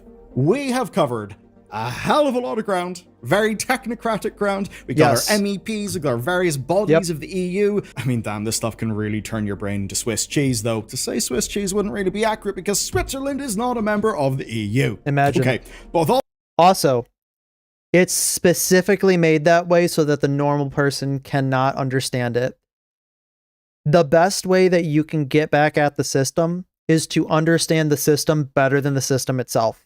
Just putting that out there. It's got no relevance to the video, but it's made that way on purpose. All that covered. The final thing for us to do together today, don't let them win. It all in, learn about it yourself. Work out what's going to come next. All of this means that all eyes are now going to be on the month of July. And that's because after months of lobbying from Stop Destroying Games and of course the industry towards the Parliament and the European Council, then in July, the Commission will publish their report with proposals for action if they think that any action is needed. God willing, there's not too many boomers on that. God willing, it's all the base people in the EU Parliament, which is Stop Destroying Games asks will fall kind of hard to come by the sometimes. Digital Fairness Act, which would at least be a useful vehicle for faster legislative changes. So important if you really want this to be acted on swiftly. Swiftly and EU does sound a bit anachronistic, but you get the point. And the good news on that front is that Stop Destroying Games have already given feedback on that. Now, it's also possible that by then we may have a resolution from the MEPs. You see, the MEPs I can't wait to see it get pushed back. I'm going to be completely honest. The initiative, and they do that through a vote in Parliament. Then, after all of that, Europe's politicians will begin implementation if they think it is necessary. Now, the real question in July is whether the Commission treats gaming as consumer AAA rights publishers in the ass. at all. Let's You go. see, existing law doesn't require publishers to support a game for any duration, and there's no copyright framework for the end-of-life exceptions. Stop Destroying Games' ask is harmonization across the whole single market, with no way for a publisher to unilaterally pull the plug. Now, that ask is the sort of thing we could see implemented if gaming does basically get treated here like a consumer rights issue, and it certainly does seem that they're sympathetic to seeing it that way. So, for your next big update, wait. It's definitely a good step in the right direction. Honestly, it's monumental that in our lifetime we're actually seeing politics and video games kind of mesh together in a way that is both uplifting of the medium and also effective of more consumer-friendly policy. Till the month it's of very July, heartwarming. That's when we may get to see how the future of gaming looks, at least in the EU.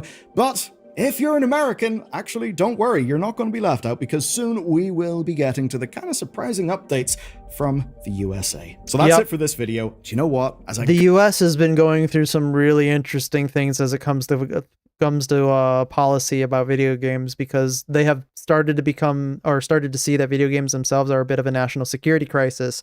Not going to get into that whole cup of worms.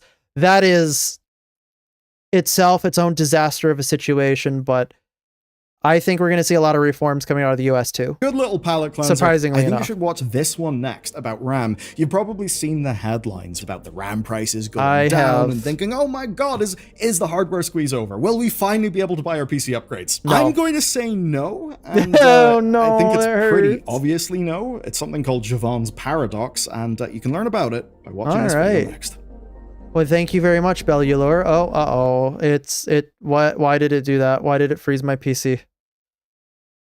That's so funny. Okay, there we go. Wow, that That was a little scary for a second. Yeah, I definitely think that... Yeah, I think that it's a good thing. I think that we're going to be living in a world very shortly where we're going to have a lot more consumer protections, specifically when it comes to games that are dying, and a lot better of a way of preserving games. All right. Let's see what Endymion thinks about this. We There's something want to make sure that we can have like a full grasp of the situation. I'm excited to see what Endymion thinks because, again, I like Endymion's content, and we'll have to see where it goes. But first, I need to go to the bathroom. I'll be right back. Sorry for that. I didn't know that. I need to go to the bathroom. Oh, no. Oh, God, my leg. Oh, it's asleep. Oh, oh.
Back. Let's get going. All right, Endymion, what you got for us?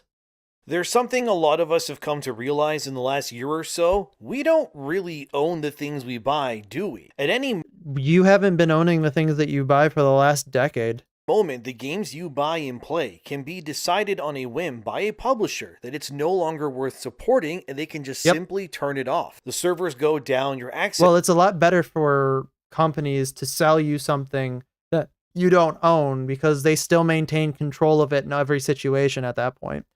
Like, I hate living in this world where you can buy something and never really truly own it. That's why if I ever get a chance to buy something physical, I try to make an attempt to buy it physically, because then I at least own it where I have it, right? Where I can like literally point to it and say, this is mine. I got it.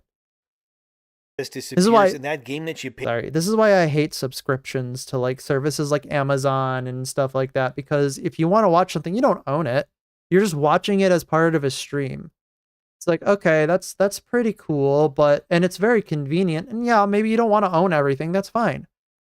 But sometimes you just want to own something, and it is so hard to do that. Paid for? Yeah, you didn't own it anyway, so why are you mad? Stop being mad. We specifically told you that this would happen. Well, not really, but it was in the fine print if you cared to read that, which we know you don't, but you should have. Nobody reads that. You see, this stupidity then gave rise to Stop Killing Games. In case you don't know what that even is, Stop Killing Games is a movement that was started by Ross Scott, a YouTuber who goes by Accursed Farms Online. So Ross believed the fact that so many games could be unceremoniously honestly cut down fighting and the good removed fight was kind of a big deal, which yeah, I agree with that too. And he went ahead to unpopular opinion. It's not really an unpopular opinion, but it does in its effect. But I think it was probably one of the best things that Pirate Software decided to try to dunk on Stop Killing Games, because I think that got it a whole lot more traction in like the abstract, like it Streisand affected it, so that actually more people got on board with the Stop Killing Games aspect. Like it had the absolute opposite effect of what that guy thought it would have on it. So in a way, we all kind of have to thank him for being an idiot. start this movement to bring in laws so that companies couldn't just screw you over whenever they felt like it. Then the whole Pirate Software thing happened, where he rallied against Ross Scott, believing the movement was a bad idea, which then sparked a ton of backlash his way, in case you saw that. And then Ross promised that he would eventually go to European Parliament. Most importantly, got a lot more attention on it. This is a problem that needs new laws and fixes. Well, that day has come, guys. And Ross was just at the European Union recently, where he spoke openly in front of elected officials officials about this very topic finally. Here's some footage on screen of Ross at the EU. As you can see, he was not only in front Truly of a gaming Parliament, hero. but he was also live streaming the event. I don't and use that giving word his lightly. thoughts post-hearing as well. Here's the opening part of Ross Scott's presentation where he lays out exactly what he believes Stop Killing Games stands for, why it needs to be taken seriously, and how the games industry has ignored the pleas of players for so long. So please, I think it will, because the EU is famously known for, like I said, taking the side of consumers. I am the founder of the Stop Killing Games consumer movement, which has many shared goals with the initiative. Yep. I'd like to clarify what it means to destroy a video game. Second slide. When we say a game has been destroyed, what we mean is a publisher has permanently disabled all copies of it that have been sold so no one can ever.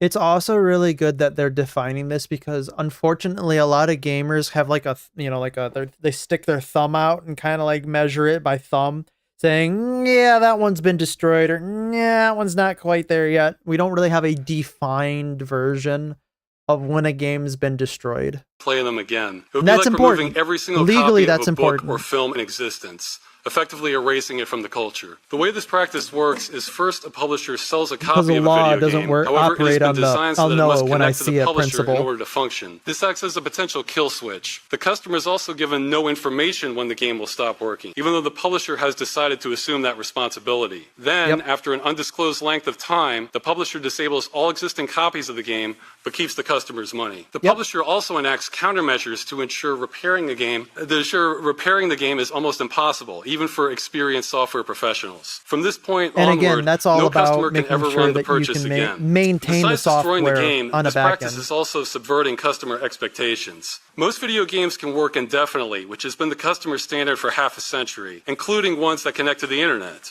Alternately, a small number of video games operate as subscription services, but those inform the customer exactly when their access ends at the time of payment. The games we're referring to do no such thing. They almost always contain terms stating they can end at any time for any reason. What this means is customers have no real protections when they buy games like these. They are unable to keep them, and they are not informed when Never had any protections. they will end. Ross makes a compelling argument, and I fully stand behind him with what he's saying, because yes, there does need to be laws in place. Because if you pay for something, you should have access to it. Otherwise, that's slow.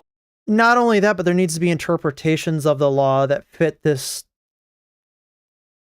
I'm using narrow in the sense that legally it's narrow because it's only about like one grouping of objects, but this narrow application of it, because I don't think that there's really been much adjudication on this matter. Hope will get so slippery that nothing will get better for any of us. Ross at one point brings up the idea that this concept of buying something and not owning it is foreign to most other industries. Like if you buy a car, you physically have that. Once you pay it off, it's yours to keep. This might have a big downstream effect on streaming services as well, which I honestly hope happens. Like, I'm kind of holding out hope that maybe there might be a little bit more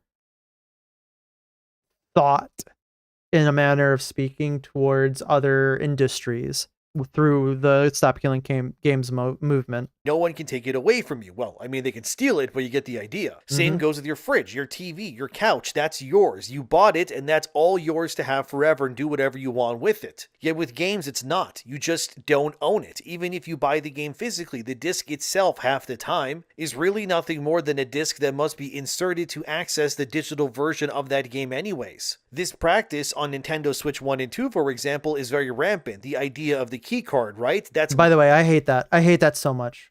Like, it's just like, just give me the game. I want to buy it physically. Literally what that is. If Nintendo I want to ban put it you in for my whatever system. I reason, want to put it your in a key disk card drive. Can't be used I on want your to Switch anymore, put it and that's wherever I kind of can, insane. But as Ross physically into Scott's my machine. presentation, the response has been nothing short of extraordinary to it, as PC Gamer reported here. All the members of Parliament that were present for Ross's speech responded very positively to what he had to say, which that is an absolute win for all of us, because it means that not only is Ross onto something here, but that the European Union's elected officials also agree that, yeah, you know what? You guys are kind of right. The game company shouldn't be allowed to just bully you around like this. Which is pretty big, because usually it's hard to get a lot of politicians to agree with the public. Daniel Andruska, as seen here, is mentioned, who is a consultant that supports Stop Killing Games as well, and states that what Ross Scott and the movement want is not unreasonable. And as Daniel says there below, the fact that the games that were made 20 years ago are still unpopular opinion. If they're saying it's not unreasonable, that means that you should ramp up your demands. still playable, yet games that were made not only 3 years ago aren't playable is a big reason why this sort of thing needs to become a law. At one point during Ross Scott's presentation, he brings up Concord, a game we all know that is still considered one of the biggest flops in gaming. I still can't believe we're still talking about it. Like, I can't believe that we're still talking about it, which is ridiculously funny. But it is the gift that keeps on giving in multiple different ways. History. Allegedly, the development of that game was somehow $400 million. I don't know, man. Yeah, That's how? what it was. But anyway, the game didn't resonate, obviously. It got erased $400 million game right here, guys. by Sony PlayStation, and everyone who bought the game digitally or physically could no longer access the game. Now, sure, yes, Concord didn't reach an audience, but either way, the fact that it's just ceased to exist is kind of the point. They should be able to play the game still. If you want to boot up and play Concord still, if you're Paul Tassi and you want to play Concord and you're desperate for more, you should be able to do that. Same could also be said about High Guard, a game that was the final announcement trailer of the Game Awards 2025, only to release in January 2026. And then by March, it was also effectively erased and taken offline forever by Wildlight Entertainment after killed in its prime, stricken down by the chuds, again, or whatever you want to call them. Enough audience. The same also happened with Anthem as Imagine. well. That game, which came out in 2017, I think, anyways, if I remember correctly. Oh yeah, also had Anthem did die, down didn't it? forever too. That game could have been sold as a single-player offline game, but instead, BioWare and could have very easily been that. In fact, it probably should have been that from the very beginning. EA just erased the game from existence too. All of this happens because of what Daniel Andruska, that consultant, said. This is not a design decision. In fact, it's just a business one instead. So companies have no problem killing off games that don't do well, no matter how small the audience is. When you think about it, they kind of passed Stop Killing Games, a softball of a perfect example with Concord. It's so funny how it just keeps giving. In Concord's death, we have gained so much more than we had in its life. The actual statistics, however, are very, very scary when you have the raw data in front of you. So Ross Scott, during his presentation, shows a slide, as you can see here, where he details the video games that require an online internet connection in order to be played. As you can see, of those games that were surveyed from a volunteer study on the left there, 636 games that had multiplayer modes, besides their single-player modes, were not available due to companies killing them off essentially, with only their multiplayer modes, I don't know how good of an argument you're going to have for that, because I think the multiplayer mode makes sense that they have their own servers and matchmaking. I'm really only concerned about the single player online only games. 4.6% of the games in that survey being still playable or the ones today. That could be single player. On the right there, it's just as crazy. Full games that require online to function, 93.5% of those games have also been erased from existence as well. That very small pie of games in that 6.5% bracket, those are your games like your Fortnites, your Call of Duties, your Battlefields, you get the idea. And that 93.5%, that's your Concords, your High Guards, your Battleborns, your Anthems, and much, much more. And at the bottom there, as they state, many, many companies have attributed to the bloodbath themselves, from Activision, Electronic Arts, all the way to Sony and more. Yes, this is a big problem, because this is what the AAA industry wants to be normalized, but frankly, this cannot be. So, of the games that Ross Scott includes in his statistics, that is a total of 1,097 games. It means of that 1,038 of those games are offline, unplayable, and erased today. That is a 94.62% kill rate of games that have been removed and erased from players' collections, because these games have not met whatever standards these companies are pushing for these days. I want you to understand how brutal and widespread this problem really is when you actually look at the data. It means that when it comes to online games, at least, or games that just require online connections to some degree, which is a lot of games, by the way, that only, I guess you could say, the best are surviving, which you may think is a good idea. Sure, yeah, I guess if we were like Viltrumite. Yeah, but the problem is you can't go back and play them even if you paid for it. It's like, maybe everybody collectively one day says, I just want to play this game. Like, you robbing that of that game. maybe, or like in the animal kingdom, I guess, but we're not, obviously. This also means that if only barely 6% of these games are surviving the way that they are now, it just means that every game in that space is now just going to copy what that 6 or so percent are doing now. And not only that, but that also has like a hidden meaning where it's like they're surviving now. That might mean in the near to middle far future, they're not going to be around anymore, which is just as much a possibility. Innovation. There's no risks taken, and everything just ends up being and feeling the exact same. This is why every game that has came and went is like a hero shooter or something, right? Or an extraction shooter even. Because it worked for Overwatch, Arc Raiders, whatever, Escape from Tarkov, which is in that small percentage. But it didn't work many times after that, which proves my point. It just kills innovation. You're just going to keep getting the microwaved, reheated leftovers over and over until you finally eat it, I guess. But if... I mean, I guess that's an interesting argument to come from the creative side of it, where it's like, because the games that are surviving and the ones that are being still serviced today are these games, you're going to see more of the same type of game.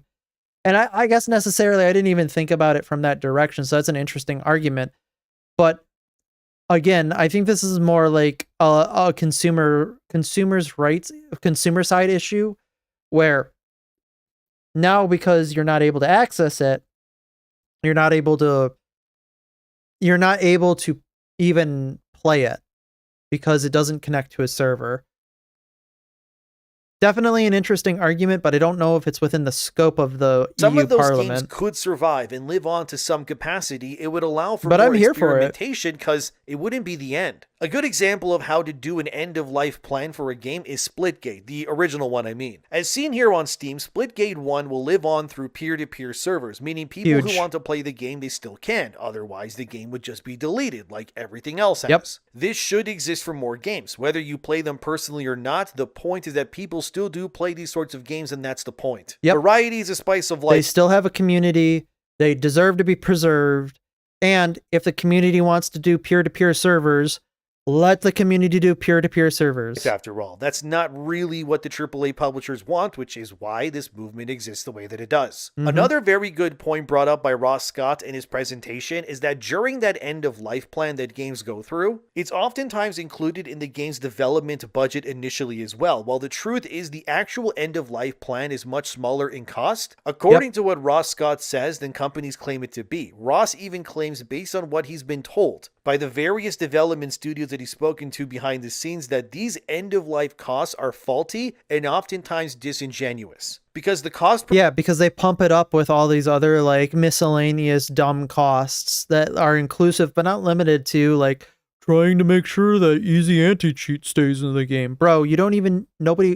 If you've got a community of people who want to play the game peer-to-peer, you don't need easy anti-cheat because the game's already, for the most part, likely dead, and the people who are playing it are a small community of people who self-regulate anyway. Like, come on. Don't lie to me. These games online to be... You want to bullshit a bullshitter? Go to somebody else. I ain't going to buy that bridge. Played are claiming that they need to keep core features online that are not actually needed in an offline version of these games. For example, let's say like a cash shop, right? You could factor that as a system that is needed for an always online connection, which I guess it technically is. And therefore, the publishers could then say, well, we can't keep, let's say, I don't know, Highguard alive, right? Because we need... Well, the easiest solution is, instead of giving people access to the cash shop, just give everybody the ability to get whatever it is in the game when it goes into service. Because like those items are useless anyway. They just are. Pay X amount for online features. They're meaningless items, items. like the cash shop, but that wouldn't be needed for an end-of-life peer-to-peer server. But they would still use that as justification to just not give you what you want either way. Imagine. And again, this is rampant. So games are being axed and erased for reasons that, quite frankly, make little sense the more that you think about it, which again is the point. It's not really about doing what's right, but really what is easier for many of these companies, which in this case is erasing over 96% of... Like, if you had enough money to keep a game afloat via a cash shop, or that somebody might buy something in the game's not dead. Because that means people are still purchasing stuff in it. If you're going to take a game into life, you don't need to have a cash shop in it because nobody's buying anything. simple logic. Games that are made because they weren't the next Fortnite or whatever else. This is why the presentation going as well as it did is a really good sign, because it means that Ross Scott can actually get the support needed to enact these laws into reality finally. As seen here as well, members of parliament like Anna Cavazzini, I probably said that wrong, and more, all said that they are responding very, very well to what Stop Killing Games is all about. Because this is not a political issue, or we need to break it down like left versus right or something. Yeah, imagine this being a ubiquitous across the board, everybody can agree with this issue. We don't have many of those in life. It is so good that we have at least one of those in life. Else. This just benefits everyone regardless of who or where you are in the world, okay? If you play games, if you enjoy playing games, especially older ones, and maybe you want to play that weird niche little title 10 years from now, then this movement and these laws, they benefit you as well too. We should all be positive and give our full support to this, because there are so many niche little titles that I really want to play that I just have no way of finding like a means to play them, I would say, legally or in a way that is accessible to me. Like, I really want to play Lost Kingdoms, as an old From Software game, just because it seemed like it was interesting. Yeah, is it the best game? No, but is it the worst game? No. And it's a FromSoft game. I love From Software video games. I really want to play it. I'm not going to go out and hunt down, like, however expensive a GameCube version of the game is. Find my GameCube, hook that bitch up to a TV that doesn't even have any more ports for it. I'd just like to play it on like a Gutenberg type of library. I think it's important to have that. There's nothing that's being said here that is neither unreasonable nor wrong. All Ross Scott wants is for AAA game publishers and the like to respect your time, money, and worth. And I think that's a noble cause. We could do with more positive news like this, I gotta be honest, because I love to see things like this take shape. We do need consumer protection laws in place. Because games are expensive to make, I know, but they're also expensive to buy too. A new game in Canada, where I'm from, can range anywhere from $70 to $90 a pop, depending on the game, of course. Never mind a deluxe edition, which will run you into the $100 plus range easily. So Stop Killing Games also has another person to thank as well, which is Moritz Katzner. He's the guy you're seeing sitting with Ross talking to him in both the post-presentation, and he's also the guy to the side of Ross during his initial speech in the suit with the slicked back hair. Katzner is also very passionate about Stop Killing Games, and he is working closely with Ross to ensure that this becomes a law. Huge. As well, as Katzner said here during the post-show, as it reads here. It's important to understand that this hearing truly was a hero our inside of the government, public into the at least for this issue, process, and that the committee is still reviewing Stop Killing Games' submission, but every single member of European Parliament present for the hearing expressed support for the initiative, and that for the purposes of the hearing, it was mission achieved. So great news, guys. That's absolutely great news. This is what we want to see. Real momentum and shakeups. I'm glad that I shared that Stop Killing Games survey and all that last year. I'm glad that everyone who watched my videos in Europe, at least, hopefully signed that petition, because look at what you guys just did. You guys really just moved something very important forward. So I thank each and every one of you who watches my content, especially last year when this movement first started. It's going to be interesting to see where this lands in about 2 to 3 years. Sign that petition, because now we are seeing real change. Because if we're actually having a positive response right now, like this then that have also led to companies like Ubisoft getting sued as I don't know how much to read into that that being a positive response, because like the cynical side of me wants to say, oh, it's just placation, but like the optimistic side of me wants to be like, well, it's happening. PC Gamer. Ubisoft is currently getting sued over The Crew because this lawsuit here is kind of the catalyst for why this was all happening, if you remember. Yeah, not only that, but there are a lot of like problems that are happening with like other publishers in the background too. So like there's a bunch of moving parts that are happening that are kind of coming together to form like a cohesive narrative. Very, very interesting. Same idea. Ubisoft delisted The Crew, players lost access to the game, all of their monetized purchases, everything. And people got really mad. They launched a lawsuit claiming that Ubisoft can't do what they're doing, even though Ubisoft said that they can shut down their games at any moment when they wish to. And now, voila, Stop Killing Games kind of got burnt out of that whole mess. So in a lot of ways, what Ubisoft represented was the hubris of what these companies... yes. The real problem with the world is the French. believed that they could get away with, which is why we need to push back in any way that we can. Otherwise, what Ubisoft did would just be the tip of the iceberg with what these companies could do in the future. Eurogamer also reported on this as well, and there's a part in Ross Scott's presentation where he flat out states that the industry is trying to have it both ways with neither of the downsides. There is a part in Ross's presentation where he states that what they are trying to have their cake and eat it too. It's really kind of funny. Publishers have done to their games is essentially scamming people out of their money. I'm going to let Ross explain it himself. Here's what he said. The games being sold this way are operating similar to scams. Publishers know customers expect video games to last. Sell them so nothing and call it the same product. way as ones that can work forever. As a one-time purchase with no expiry date, then price them the same. Publishers know that if customers were informed exactly when they plan to disable their games, that would reduce sales, since the longevity of a game affects how much customers are willing to pay. The industry is trying to have it both ways, finding ways to say they're selling you a game that they're not selling you. So as you heard, what Ross said is right, because what these publishers are doing is selling you something while knowing full well that they they're selling you nothing, but telling you that they're selling you something. Okay. Also, another good way to look at it is just like a publisher has found a way to just give you nothing, and you paid money for it. Actually are going to pull that rug from under you in due time, meaning the entire transaction is by definition a scam. It's not consumer friendly, it's actually predatory because it means your purchase kind of very definition of a scam, honestly, date, when you're thinking which about games it. In general, as we all know, used to never have, right? You can still go play Super Mario World on your Super Nintendo or Final Fantasy VII on your PlayStation 1. I mean, you can play games all the way up to essentially the Xbox 360 era and around there, which is, man, probably about 3/5 of like the games that have been released. I would make an argument for.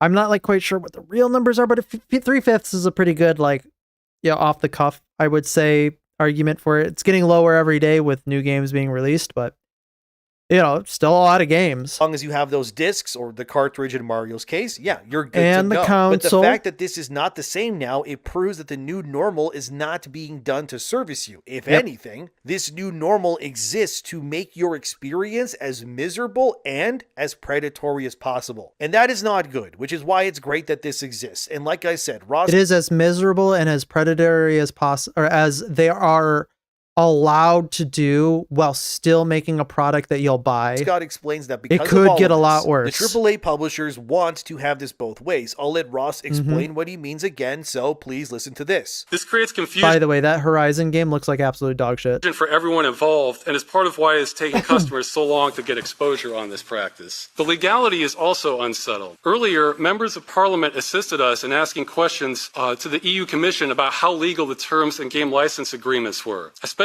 being able to terminate them at any time for any reason. The Commission stated Directive 9313 EEC prohibits unfair terms causing a significant imbalance in the parties' rights and obligations to the detriment of consumers. A lot of people also don't know this about way that contract law works, is that you can make somebody sign literally anything. You could sign away your organs in a contract. However, the law has a reasonable clause in it that says that if it is unreasonable what the contract is asking for, it is considered null and void. So really, at the end of the day, there is a broad oversight that government can pull as a lever to say this contract is non-honorable. Hopefully we can start seeing some of these contracts become non-honorable. That would be really funny. Consumers. The Commission also recommended consumers file complaints with businesses across member states through the European Consumer Centers Network. In 2024, we had volunteers across the majority of EU countries submitting complaints against the French company Ubisoft for disabling the game The Crew. Ross then further goes into detail how the point of Stop Killing Games is to welcome any solution presented by the European Union to fast-track this into law so it can not only protect consumers but also the integrity of of video games as an art form. Again, I'll let Ross explain it himself, so please listen to this. The main point I hope that does not get lost in this hearing is this initiative welcomes any solution that will solve the problem of video games being destroyed on this scale. We want this to be as easy and as practical as possible. Literally just make an adjudication, that's all we ask. For all parties involved, and are very open to how that is achieved. We are not even asking publishers to change their business or monetization models.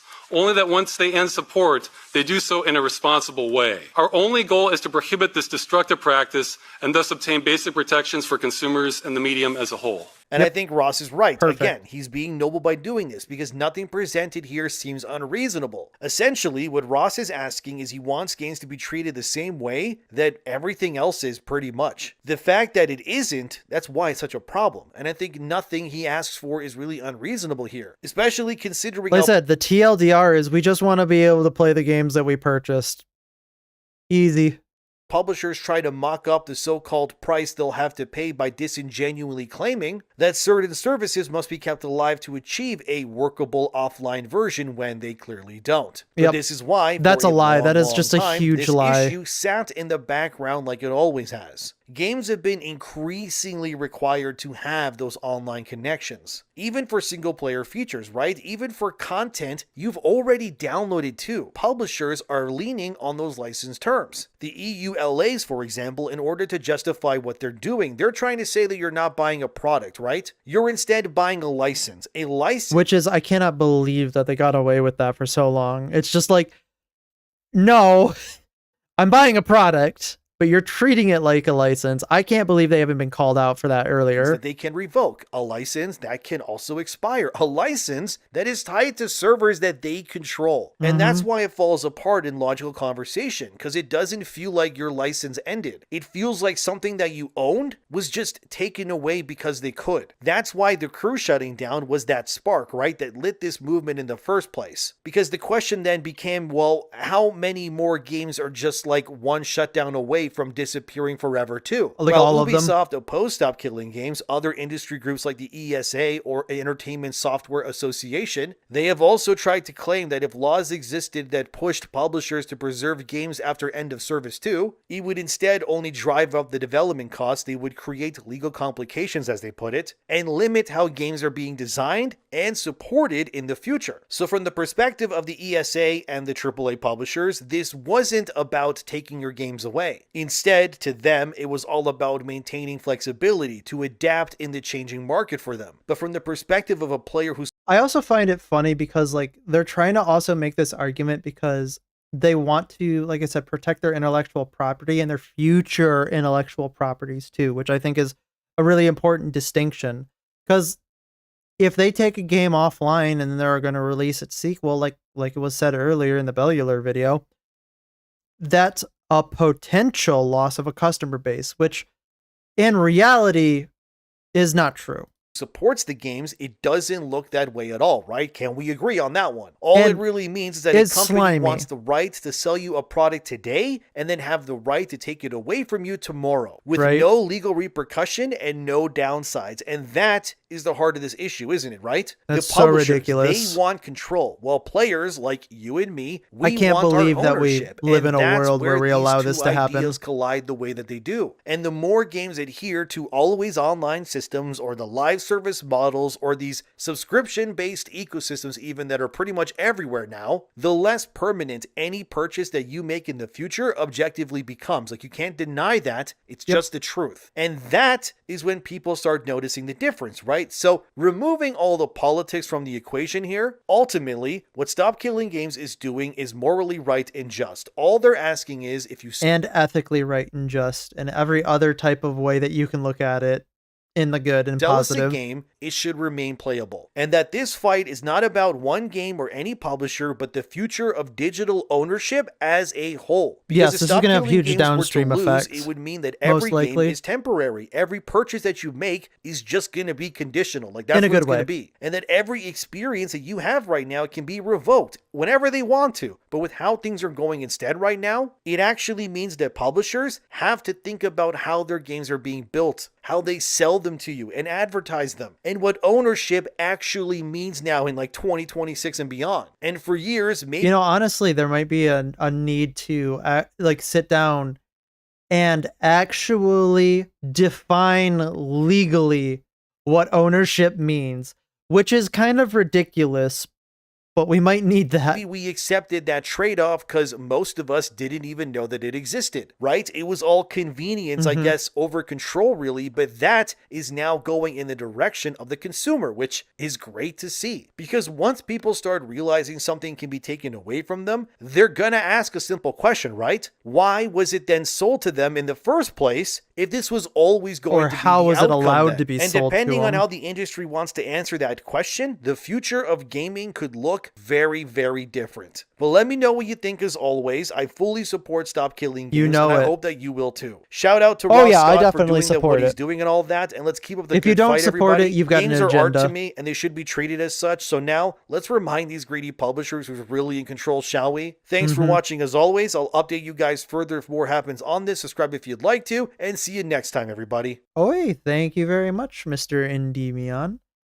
I keep falling back on, I cannot believe that we have allowed video games to get to a point, or rather, all of our digital goods to get to a point where we never really truly own anything. It's ridiculous to me. I can't believe it. I mean, I can because, people exist, but I want to hyperbolically say I can't believe it. Oh, sorry, excuse me. I think we're going to get on to one more situation, so to speak. I think what we're going to do is we're going to watch this Legendary Drops video about Pragmata. Pragmata has come out, and of course your usual suspects on Twitter are not very happy about the game. I've been kind of distant from the situation, but we're going to find out why they hate this game. Legendary Drops will be our tour guide. Of course, hands and legs inside the vehicle at all times. I think I will probably end up playing Pragmata. It looked okay. I don't know, it might run a little poorly on my system. I think it looks like it might. I'm hoping that it won't. But I think I might end up picking it up, play it. I might play it on stream. I might not. We'll have to see what lies ahead for me in the future. But I definitely think that because it seems like a Flashpoint game, it's probably time to watch me, or probably time to play the game. Time to watch me. That's funny. Why do people have to be so weird? Why can't people just be normal? In my eyes, because that's hard. Pragmata is a universal W across the board for all parties involved. It's one of those games where I don't really care how successful it is. Luckily, it is very successful. It sold 1 million copies in its first 2 days. But it's one of those games that I just want it to get the respect that it deserves. But it is... Okay. My question is what is the scope of the game? And of course, I haven't played it, so I don't know if it's good or bad. But I've heard that it's good. So... definitely not getting the respect that it deserves because it is being demonized and dragged into the gutter by some of the most terminally online. Because it has to, because it probably paints in a positive light the things that they're categorically against. We have a AAA game that released in 2026 that is yet again just a damn good video game. A second by Capcom already this year. This game looks gorgeous. It plays well. It's a ton of fun to play. It's incredibly wholesome and just a great experience overall. It's packed with content. And more importantly, it's a new IP that seems to have actually landed, which is something that the AAA... That is actually kind of an insane thing because new IPs recently have been having an incredibly hard time landing. So, I mean, that's really good. Everything about that's really good. I can't see why people would hate it. The industry, by and large, has been terrified with incredible sarcasm for a decade by now. That should be it. That should be the end of this story. But of course it's not. Of course something this sincere is not allowed to exist like this. No, it's been lifted onto the pyre of a culture war that it doesn't belong to at all. All for the crime of featuring a wholesome family dynamic and a positive father figure. Oh no, those can't exist. Those don't exist, right? Positive father figures? Banish the thought. Something that has been so mangled and contorted that now both the developers and the players have been labeled as predators. Wow. So today, today we are going to learn all of the definitions of words that no longer have meaning because people online have been sapping the meaning out of words and the weight out of words because they don't use them properly. What I want to do is I want to talk about the reception of Pragmata.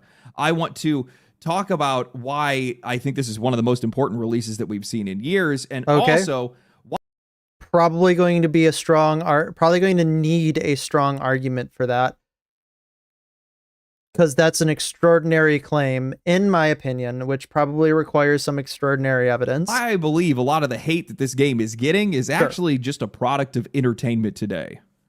I also think that it's a product of people finding themselves to be in opposition by category to a straw man that they've built up in their brain, or straw man that their pseudoculture has brought up, which is a problem because people cannot make that distinction in their own mind, that they are actually the ones being ideologically captured and forcing this straw man to exist, when in reality it doesn't.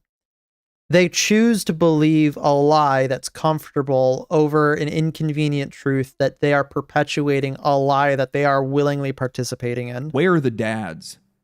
You know, normally I don't go out of my way to give my flowers to AAA publishers, but out of all of them, Capcom feels like one of the only ones, maybe the only one, that has been able to keep its head on straight and kept... Like, Capcom has its problems, but Capcom has been releasing some bangers. Like, you can't say that they haven't. Trying to improve. In an industry that has largely abandoned its audience in favor of their shareholders, something that Capcom also has been guilty of themselves several times as well, they are still one of the very few that seem to still understand who their audience is and respect the art of making games. This looks like a strange game. I just want to recognize how absurd their 2026 run has been so far. They started out this year with overdue performance fixes for Monster Hunter Wilds. Then they dropped Resident Evil Requiem, which was loved by... I heard this one was super good. I have not played it. I have, believe it or not, shock amongst shocks. You can gasp. I can hear the shock in everybody's mind right now. I've not played a Resident Evil game ever.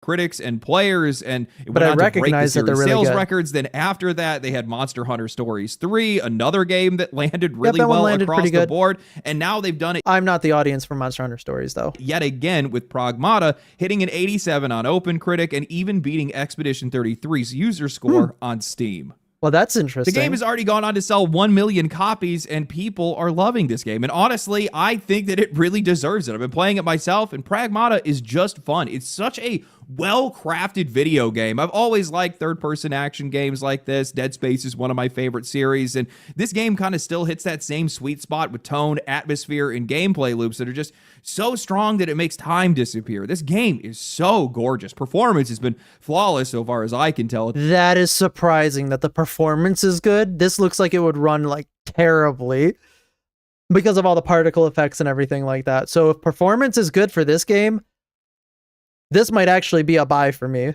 The very least. And what really surprised me with this game was the variety. I went in expecting that this is going to feel limited to just, well, a space station. That's where we're at. We're on a space station on the moon. But they used this whole idea of using this rare mineral to be able to print whatever they could imagine, and they just use that to constantly surprise you. 1 minute you're in the space station, next it's simulated New York City, then you're in an overgrown forest. It just keeps throwing color and contrast and new ideas your way so that the whole thing never feels sterile or predictable. And then there's the gameplay, which I still have no idea how these guys made this feel this good. The closest comparison that I think that we have for the gameplay is something like Nier Automata's 9S hacking ability, but Pragmata pulls that mechanic directly into the real-time combat. So you're hacking while you're also dodging enemies, moving through... Like, that does look very frenetic, but in a way that, like, it doesn't break combat, which is interesting because doing that's a little difficult, and it seems like it's a simple puzzle.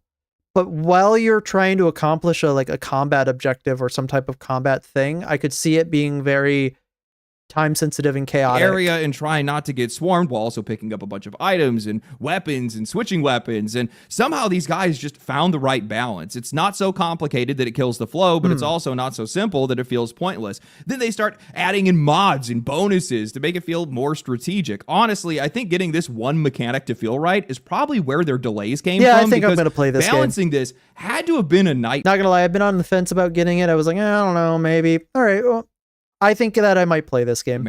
Enemy count, attack speed, area space, weapon feel, player pressure, all of it tuned just right to make sure that the combat stayed intense without tipping over into frustration. The narrative, for a lack of a better term, is basically Dead Space. Pragmata is basically just like Dead Space, where you arrive at a space station to see that it's overtaken by an enemy threat, your crew gets picked off pretty quickly, and then you're left stranded. But where they differ is that soon after losing your crew, you meet Diana, a sentient child android that is there to help you fight enemies and provide you with copious amounts of wholesomeness. Hugh and Diana almost immediately form this father. I think we found the problem. We found a problem. A relationship between a father figure and a daughter that's wholesome. Banish the thought. Daughter dynamic. Can't have you're that. Cracking a smile all the time. And you just make your way through into the deeper story of who she is and also what the hell is actually going on at this place. This game is just good, man. It really is. I think it really is that simple. It's not trying to be more than what it needs to be. It's incredibly well paced. And also, I can't be the only one that is giving out a sigh of relief that after all of this time, we have at least one AAA studio that finally managed to put out a brand new IP. It's not live service. It's actually good. And we're watching it find success. I was looking through a lot of major releases over the past few years and realized that this is one of I actually am very happy that a new IP has gotten in some way purchase in the broader gaming public. We are long overdue for an explosion of new IPs. I am so sick and tired of the same fucking games being released over and over and over. And then when they do release a new IP, it's just a reskin of another game. Give me something unique, wild, crazy, off the wall, and imagine. It actually succeeded. Maybe 5 games in the last 5 years that would even qualify. Entirely new IP from AAA studios is basically non-existent at this point. Yep. The industry has just abandoned it for the idea, or at least the favor of, the safest option possible. Something that looks like a sure bet, even though these guys are terrible at making bets, apparently. Anything that's going to keep their shareholders happy. They never take them to a casino. They'll lose all your money. Well, the fewer games that we're having that future generations could ever even claim as their own. Games have just gotten so much more stagnant. The medium has gotten so much less adventurous, and the industry... Leave it to the Japanese to come up with crazy off-the-wall ideas that actually somehow make a cohesive narrative and a cohesive package work. As a whole had just become a lot less creative. That should be it. That actually should be the conversation for this video. This should have been an easy win. We have a AAA IP that actually landed with heart, identity, strong gameplay, a genuinely wholesome emotional core, yet somehow we are not allowed to have something that sincere. Instead, people immediately started contaminating it with some of the most diseased readings possible. Imagine. They looked at a protective father-daughter dynamic, and instead of seeing warmth, care, and humanity, they saw something predatory. They are the problem. Excise them from the community. And that framing has completely swallowed the they're likely tattling on themselves. Excise them from the community. Conversation online. Now, the first thing that I want to say before I start crashing out on all of this is that no shit, there are walking, breathing pieces of scum on the internet that are making disgusting images of the character, and there are also people that are defending those people, and they are equally as revolting. Capcom themselves have already reported and got rid of a Twitter user that was upset that they couldn't see the character's underwear. That is so wild. That is so wild that somebody would, first of all, post that on the internet, and second of all, even have that thought in the first place. What the fuck is wrong with this person? Where it is lots of things. Lots of things are wrong with this person. Weird shit, man. But in response to that, social media has turned into a full-blown moral panic aimed at the players, the developers, and men as a collective. One popular post had read, I feel somehow this has to be men's fault. There has to be a way to make this men's fault. Like it is a breach of ethics at this point to design child characters for an audience of majority male gamers. explicitly trying to frame all men as predators. Yeah, you know, because they're not going to be fathers in the near future, and probably there's going to be at least a 50% population of this game who are also fathers playing it, you know, because that couldn't exist, right?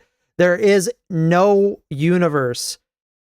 There is no universe in which this could just be wholesome and good fun for people who actually don't think the way that your straw man acts in your brain.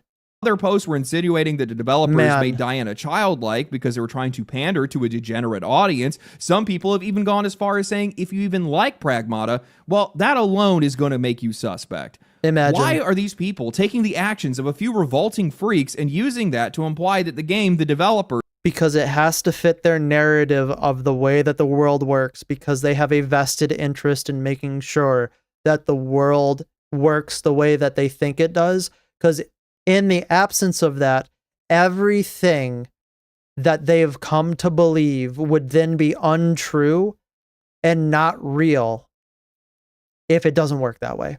And they cannot live with that cognitive dissonance. Male players as a whole are somehow complicit in all of this. This is people that are just so desperate to see something ugly that they're just projecting it onto everyone else. Yep. A wholesome parental bond is getting treated like it's a crime scene. A new IP is being dragged through the mud, and normal people are being treated like they need to defend themselves for the crime of liking a good video game. Imagine. And then all this stuff just goes another step further. You have people that are talking about how the game kind of, you know, make them feel like they might want to have a kid someday. Just a normal reaction to this kind of dynamic in the game between Hugh and Diana. And somehow that has turned into another point of suspicion. Like, men don't actually have parental instincts. Like, the only way that they do is when they develop it after the fact of having. They've spent so long on the internet in their own echo chamber that they refuse to see reality for what it is. A kid, and they don't feel that way for any other child other than their own. And if they do try to express anything similar, well, then that's something to question. Imagine. This is disgusting. They're not trying to protect anybody. At this point, all these people are doing is just summoning demons out of thin air. Wrong. They are trying to protect somebody. They're trying to protect themselves from reality. Period. These people are so in their own, they are in their own false reality that if they even so much as sniffed something from the real world, they would have a mental breakdown because everything that they've had told to them up until their entire life has been wrong. Everything they believe in to their very core is wrong. And they can't do that. There's just no way that they're able to do that. So they are only protecting themselves with this. Interesting about this is all of these unfuckable losers in the gaming sphere. Funny how this person immediately pops up on this video after I said that. Always talk about like starting families and stuff. If you're a gamer, you should care about things that you actually experience. You should care about things that you actually enjoy. It's just sure, because a gamer has to care about only the things that they want to enjoy in the medium. They can't care about anything else outside of their own specific niche and medium. What a wild take. It's not something that you're going to experience ever for your life, for the rest of your life, right? Also, I will say, Japanese game, putting a child in there, you're playing with fire. This is all just... What a wild take. So painfully performative to me. All these posts, everything that you're seeing, this is all just for internet clout. None of these people are invested in any of this. They don't care about any of it. They just want people to think that they care, think that they matter more than anything else when it comes to topics like this. Yes, there are disgusting people online. Yes, if you spend enough time on the internet. I mean, like, his argument defeats himself, though, because if you sit down and think about it, like, he's not a father, so why does he care about this?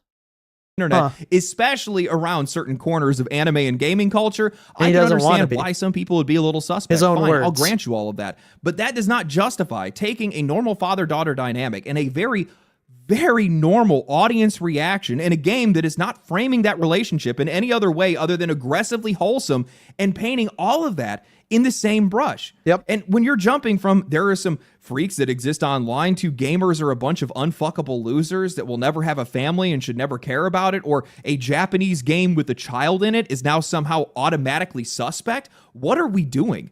What are you talking about? You're not protecting anybody. All you're doing is stereotyping, and it's embarrassing. We're talking about... They have to protect their straw man. about the fastest growing hobby and the biggest entertainment industry in the entire world. You are flattening millions of normal people into a punchline. They love the people who fit into their straw man more than they love their own family because it reinforces their own depraved version of reality that they are peddling. And you're treating basic warmth, care, and a family, people wanting a family, as something inherently suspicious. Yep. That is not a serious way to look at art, and it's definitely not a serious way to look at people. This entire thing has just gotten completely out of control. You know, for the people that I've seen that have been talking about Diana's design, they've had a problem with it, saying that they aged her up for some nefarious reasons. Has anybody taken at least 5 seconds to go and look at the design language for character faces pretty much across all Capcom photorealistic games? If you did, you would realize that this is just how they draw faces. It has nothing to do with the age of the character. It has everything to do with the talent of the artist. I mean, I'm going to be completely honest. That face could have looked like it jumped right out of Monster Hunter. Like it just kind of, yeah, it looked like on brand for Capcom. Style of the artist. That's what you're judging in this case. You don't like their style, but you want to apply that to have some other kind of meaning. I said you have to protect the straw man. You know, she's also an android. So, you know, she's supposed to feel like a little uncanny in some ways, which she definitely does look uncanny. So they nailed that. She doesn't look like a normal kid, but this whole entire thing has just gone way too far. Also, the narrative. Well, yeah, of course it's gone way too far. Like I said, something happened. There must be a way to victimize somebody. About how putting a child in a Japanese game is inviting the wrong audience. That is so weird. That is so weird. Why would somebody say something like that? And by the way, I'm not just going to put that evil on one single person. I've seen a lot of people that have been talking about that, using that same kind of narrative, generalizing an entire group of people, an entire development team or developers as a whole. The players. Well, it's just weird that you would even have to go to that as your first thought. It's like maybe that's telling of the internet culture in general about how people think about these things. Maybe it's telling about the culture or the circle of the culture in which you find yourself. But a normal human being, like somebody with a normative mindset, wouldn't jump to that immediately because that's so wildly out of the Overton window that nobody would even think in these terms. If you find yourself thinking in these terms, you need to go on an internet detox immediately. As a whole, the game as a whole, it's so disgusting, and it's such a weird way to engage with any of this. People should really be embarrassed of themselves right now, honestly. It's really disappointing to see. And again, this isn't to say that there aren't weird people online. There aren't some freaks that are on the internet. Hell, I've also seen people that have been taking clips of female streamers that have been playing the game without their consent, without even crediting them in some cases, and they've been posting those clips of these girls crying, reacting to how wholesome the game is, and putting years of leftist feminism destroyed. Shut up. Oh my God. Bro. Just let a game be a game. Holy shit. God, you guys are so insufferable. You can't just look at a very normal human reaction without trying to turn it into some ideological victory lap or some moral panic also in this case. We're not allowed to have anything sincere anymore. We are so lost as a culture. Everything we see, every normal human reaction needs to be twisted and contaminated and politicized in some way. Somebody has to find a win in everything that's out there. Exactly. The only win is in you enjoying it. If you enjoy it, you win. Don't let anybody else tell you that you deserve or do not deserve to win off of something that you don't even engage with. You liked it, you liked it. If you didn't like it, you didn't like it. Full stop. And the more that I thought about that, the more that I realized that the whole reason why the reaction to this game has been so weird is because games like this are so rare. Yep.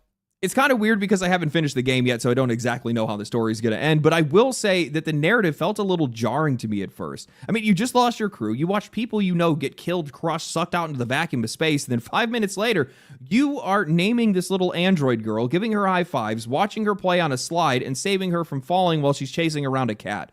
This is just not normal. It's a little bit odd. There's this constant contrast between the warm, upbeat dynamic of Hugh and Diana and the reality of the situation that you're in. I mean, you're on.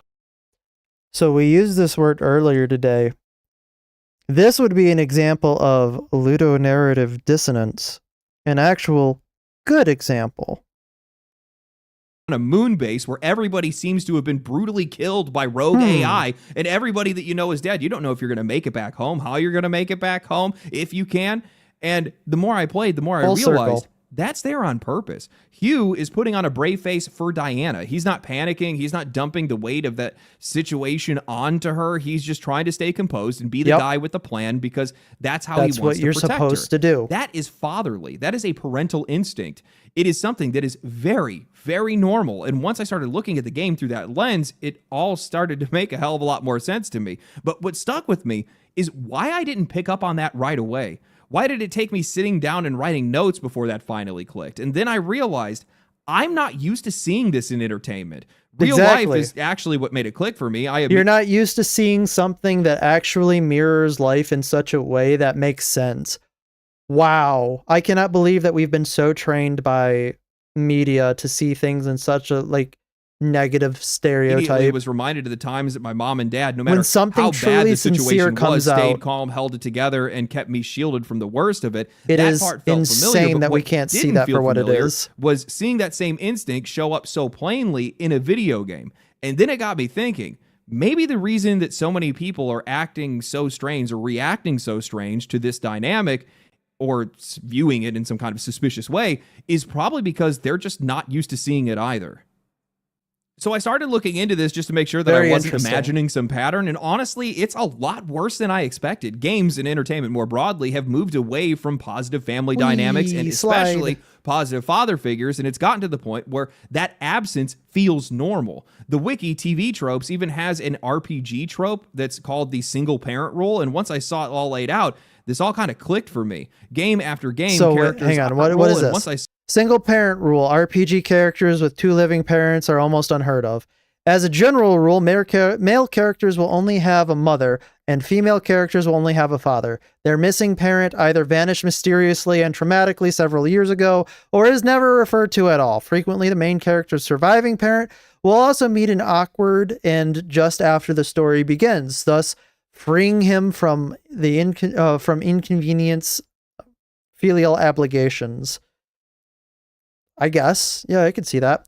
Also, Tales of Symphonia goes against this. Saw it all laid out. This all kind of clicked for me. Game after game, characters either have no living parents at all, or one parent is conveniently gone, or the surviving parent is getting killed off just to move the story forward. And the second that I started thinking about that pattern, I had this moment where I was like, holy shit, this is basically like every single video game. I mean, when I really sat down and thought about it, this got scary really fast. The only 2 games that I could think of where the main character had 2 surviving, well-adjusted parents were Earthbound back from the 90s and Dragon Quest VII in 2000. I'm sure that there are other examples, but I'm going to tell you right now, they are very, very few.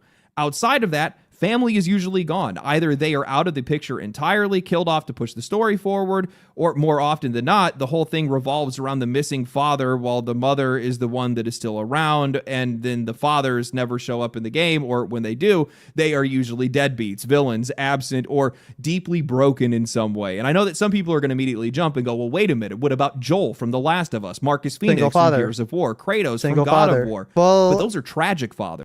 Marcus Phoenix in Gears of War, as I recall. No, actually, Anya died in childbirth, didn't she? Yeah, I'm pretty sure she did, so he's a single father.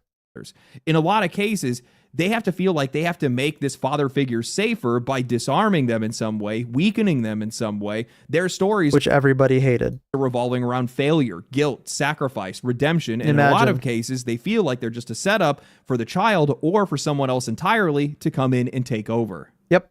So yeah, the more that I thought about this, the more that I realized Pragmata might genuinely be one of the only, or at least one of the very few, examples of a father figure in a game that is this wholesome and this uncompromised. And even then, Diana is an android, Hugh is stranded on the moon, his crew is dead, so the story still had to lean into tragedy to be able to get there. But on this overall situation for him sounds not so good. Top of all of that, it makes complete sense why a lot of people would be so confused by a dynamic like this or immediately suspicious of it, because they barely see it anymore. Not only in games, but honestly in basically all of entertainment. And again, their framework only allows them to frame something within their own conception of what needs to be opposed. Now, which sucks, man. That really does, because which is I another think family issue is that one we of the most have important things in life. In most just in cases, society and I know in every general. single household is different, it is the one group of people that is supposed to be there for you, accept you for who you are, and give you the kind of foundation that you need to be able to stand on, to be able to live your life. And even if that's not true in real life, it's not true for everybody, even if we don't always get that, that message should still be out there.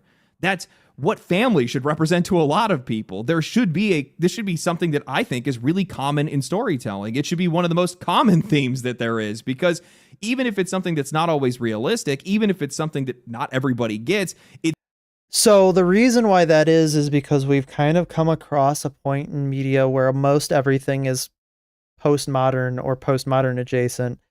I've complained about this before. I hate postmodern storytelling. There are some good postmodern stories, but everybody writes in a tangentially postmodern way. And I think that's to the detriment of wholesome stories, which wholesome stories nowadays have been castigated as childish or maybe for the stupid. That's another can of worms, but I think that's why we don't see it. And honestly, I want to go back to a world in which we don't view postmodernism as the gold key standard. Still should be the standard that people look up to and try to strive for. And that picture becomes a whole lot harder to see and understand and connect with when it becomes as rare as it is today. That's by design. What kind of message are we trying to send here? Are these people just that creatively bankrupt? I think that actually probably is the explanation in a lot of cases for a lot of this stuff. But when 100%. entertainment just keeps defaulting to broken homes, absent parents, dead fathers, dead mothers, betrayal, dysfunction, and trauma is the... To be fair, it works though. As a narrative element, it works, and it works in almost a lot of broad categories. The only language they seem to know for family. Eventually, all that's going to do is it's going to start to reshape what people see as normal. It's not just removing a different kind of storytelling from the board, but it's also making healthy family dynamics just look unfamiliar and feel unfamiliar. So when we see something like Pragmata that comes along and plays it straight, people just don't know how to read it anymore. They don't know how to meet it where it is. They just start side-eyeing it and overanalyzing it because it just doesn't make any sense to them. So they start contaminating it with the ugliest reading they possibly can think of because, well, they have been trained to think something this wholesome must have a catch. I'm going to be real with you guys. I just do not think that that should be the case. Games, movies, TV, all of it should be doing more to reinforce what people need. Again, I agree with you that it should not be the case. However, I also live in a world where I know it is the case because of certain decisions made by the overall community of creatives that I think are in error. Not just what is broken. Same could probably be said for me as a content creator and a lot of other people as well. You know, I mean, I think a lot of us get really fixated on some of the negatives in most cases because that ends up being some of the most salacious and the thing that most people are probably interested in. But I'm not also saying that every single story needs to be squeaky clean. I'm just saying that we just don't need to make everything about tragedy and dysfunction. I do think that those things should still exist. Obviously, they should. A lot of great stories still come from pain. But when that becomes the default, when that becomes the only thing, or the only version of family that we ever see, when it stops feeling honest and it starts feeling like it's, I don't know, creative malnourishment at this point, well, we have a problem. You're cutting out one of the most universal, grounding, and emotionally powerful parts of life and replacing it with something that is just a damaged framework that everybody else is going to have to try to live their life by. Yeah, I want that to change, man. I don't really have anything do. insightful. I think that we can I get thought a I did, lot but more I out of lost the entertainment thought. than people probably realize. And I'm hoping that a game like Pragmata actually brings about that change in a lot of ways. I'm already seeing that it's being successful, and hopefully other people want to try to chase this kind of trend. This is a good trend that you guys could be chasing.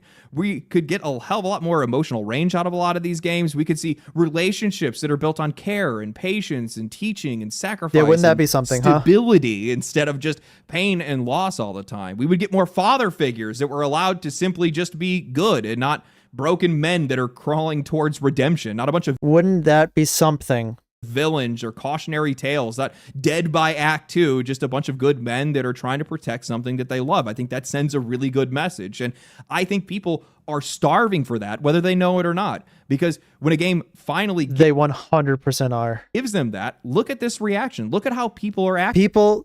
Everybody who is normal is so tired of these cliched tropes of men being doofuses with like no redeeming qualities.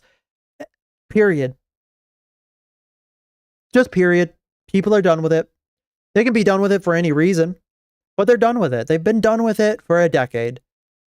Right now, this is a normal reaction in a lot of cases. People are lashing onto it immediately. They feel it. They respond to it. They start talking about family, talking about parenthood, and wanting to be and own this same kind of bond in their own lives.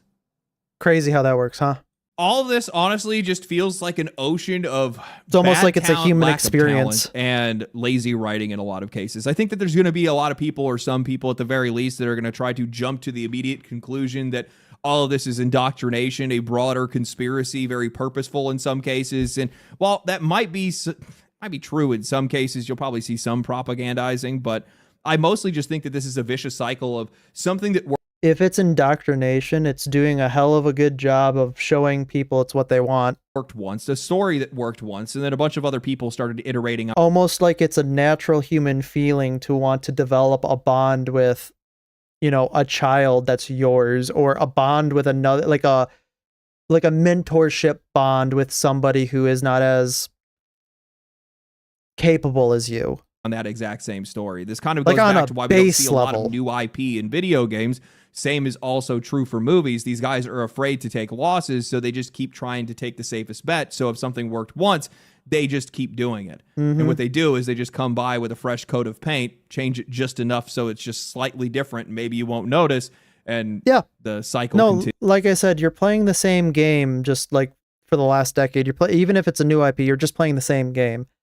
This is not the same game as pretty much everything else, which is awesome. Use again and again and again. That's what makes this whole thing just really frustrating for me, because Pragmata should be a shining example of how this could still work, of how it should still work, of how much people actually still want a lot of this stuff, and how powerful it can actually be when people still connect with it. And instead, that entire conversation got hijacked and completely disconnected from what this game actually is. To me, I think that is the real loss in this case, because this isn't just that like entertainment has moved away from positive family dynamics or positive father figures, but it's also that we have drifted away culturally so far away that we can't even recognize something like this as good. Partially due in part to the fact that we must relate everything to a different framework than which it was originally framed in. I think that people spend too much time trying to develop meaning or derive meaning out of something that was never meant to be a vehicle for that meaning, because we've been spending so long as a society doing that in non-justifiable circumstances. In order to fix that,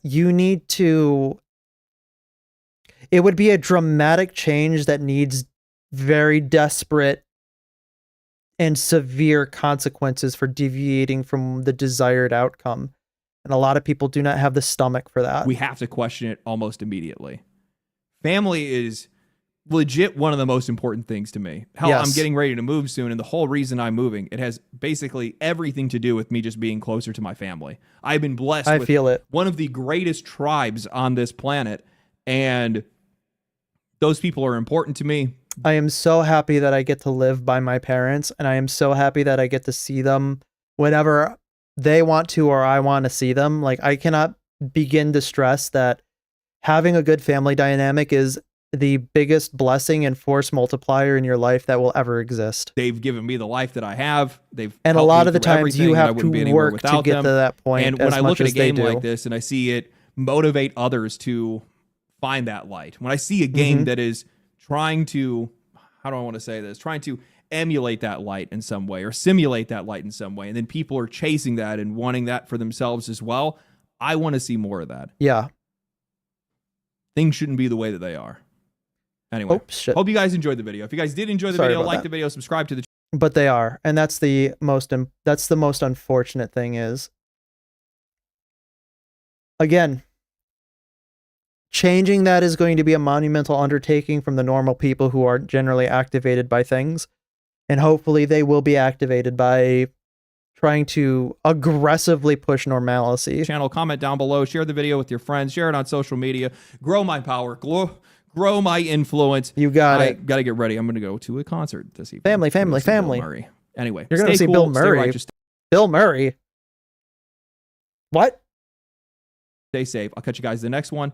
He plays instruments? Family. Hang on. Bill Murray. I'm not going to look that up. I'll look that up on my own time. I didn't know that Bill Murray actually did concerts. Well, thank you, Legendary Drops. I mean, I tend to agree. A lot of things need to change. Not a lot of people have a stomach for it, though, so. Anyway, with that out of the way, thank you, everybody, for showing up. I'm going to go ahead. We're going to call it for the evening. It's getting a little late. Tomorrow will be either Grimshire or Dungeon of Blood and Dreams, leaning towards Grimshire. I kind of want to play that game to the conclusion of the early access story. I've been enjoying it, so that's what I'm going to do. And on Thursday, we're going to have our Thursday night indie game, which at time of recording, hold on, let me find the poll. Looks like it is leaning maybe towards Wasteland Bites or Idols of Ash, also Doll's Nest and Arctic Eggs. So if you want to join the community and you want to join in on voting for indie games, link down below to the Discord, and I hope you all have a great night. Have a good one, everybody.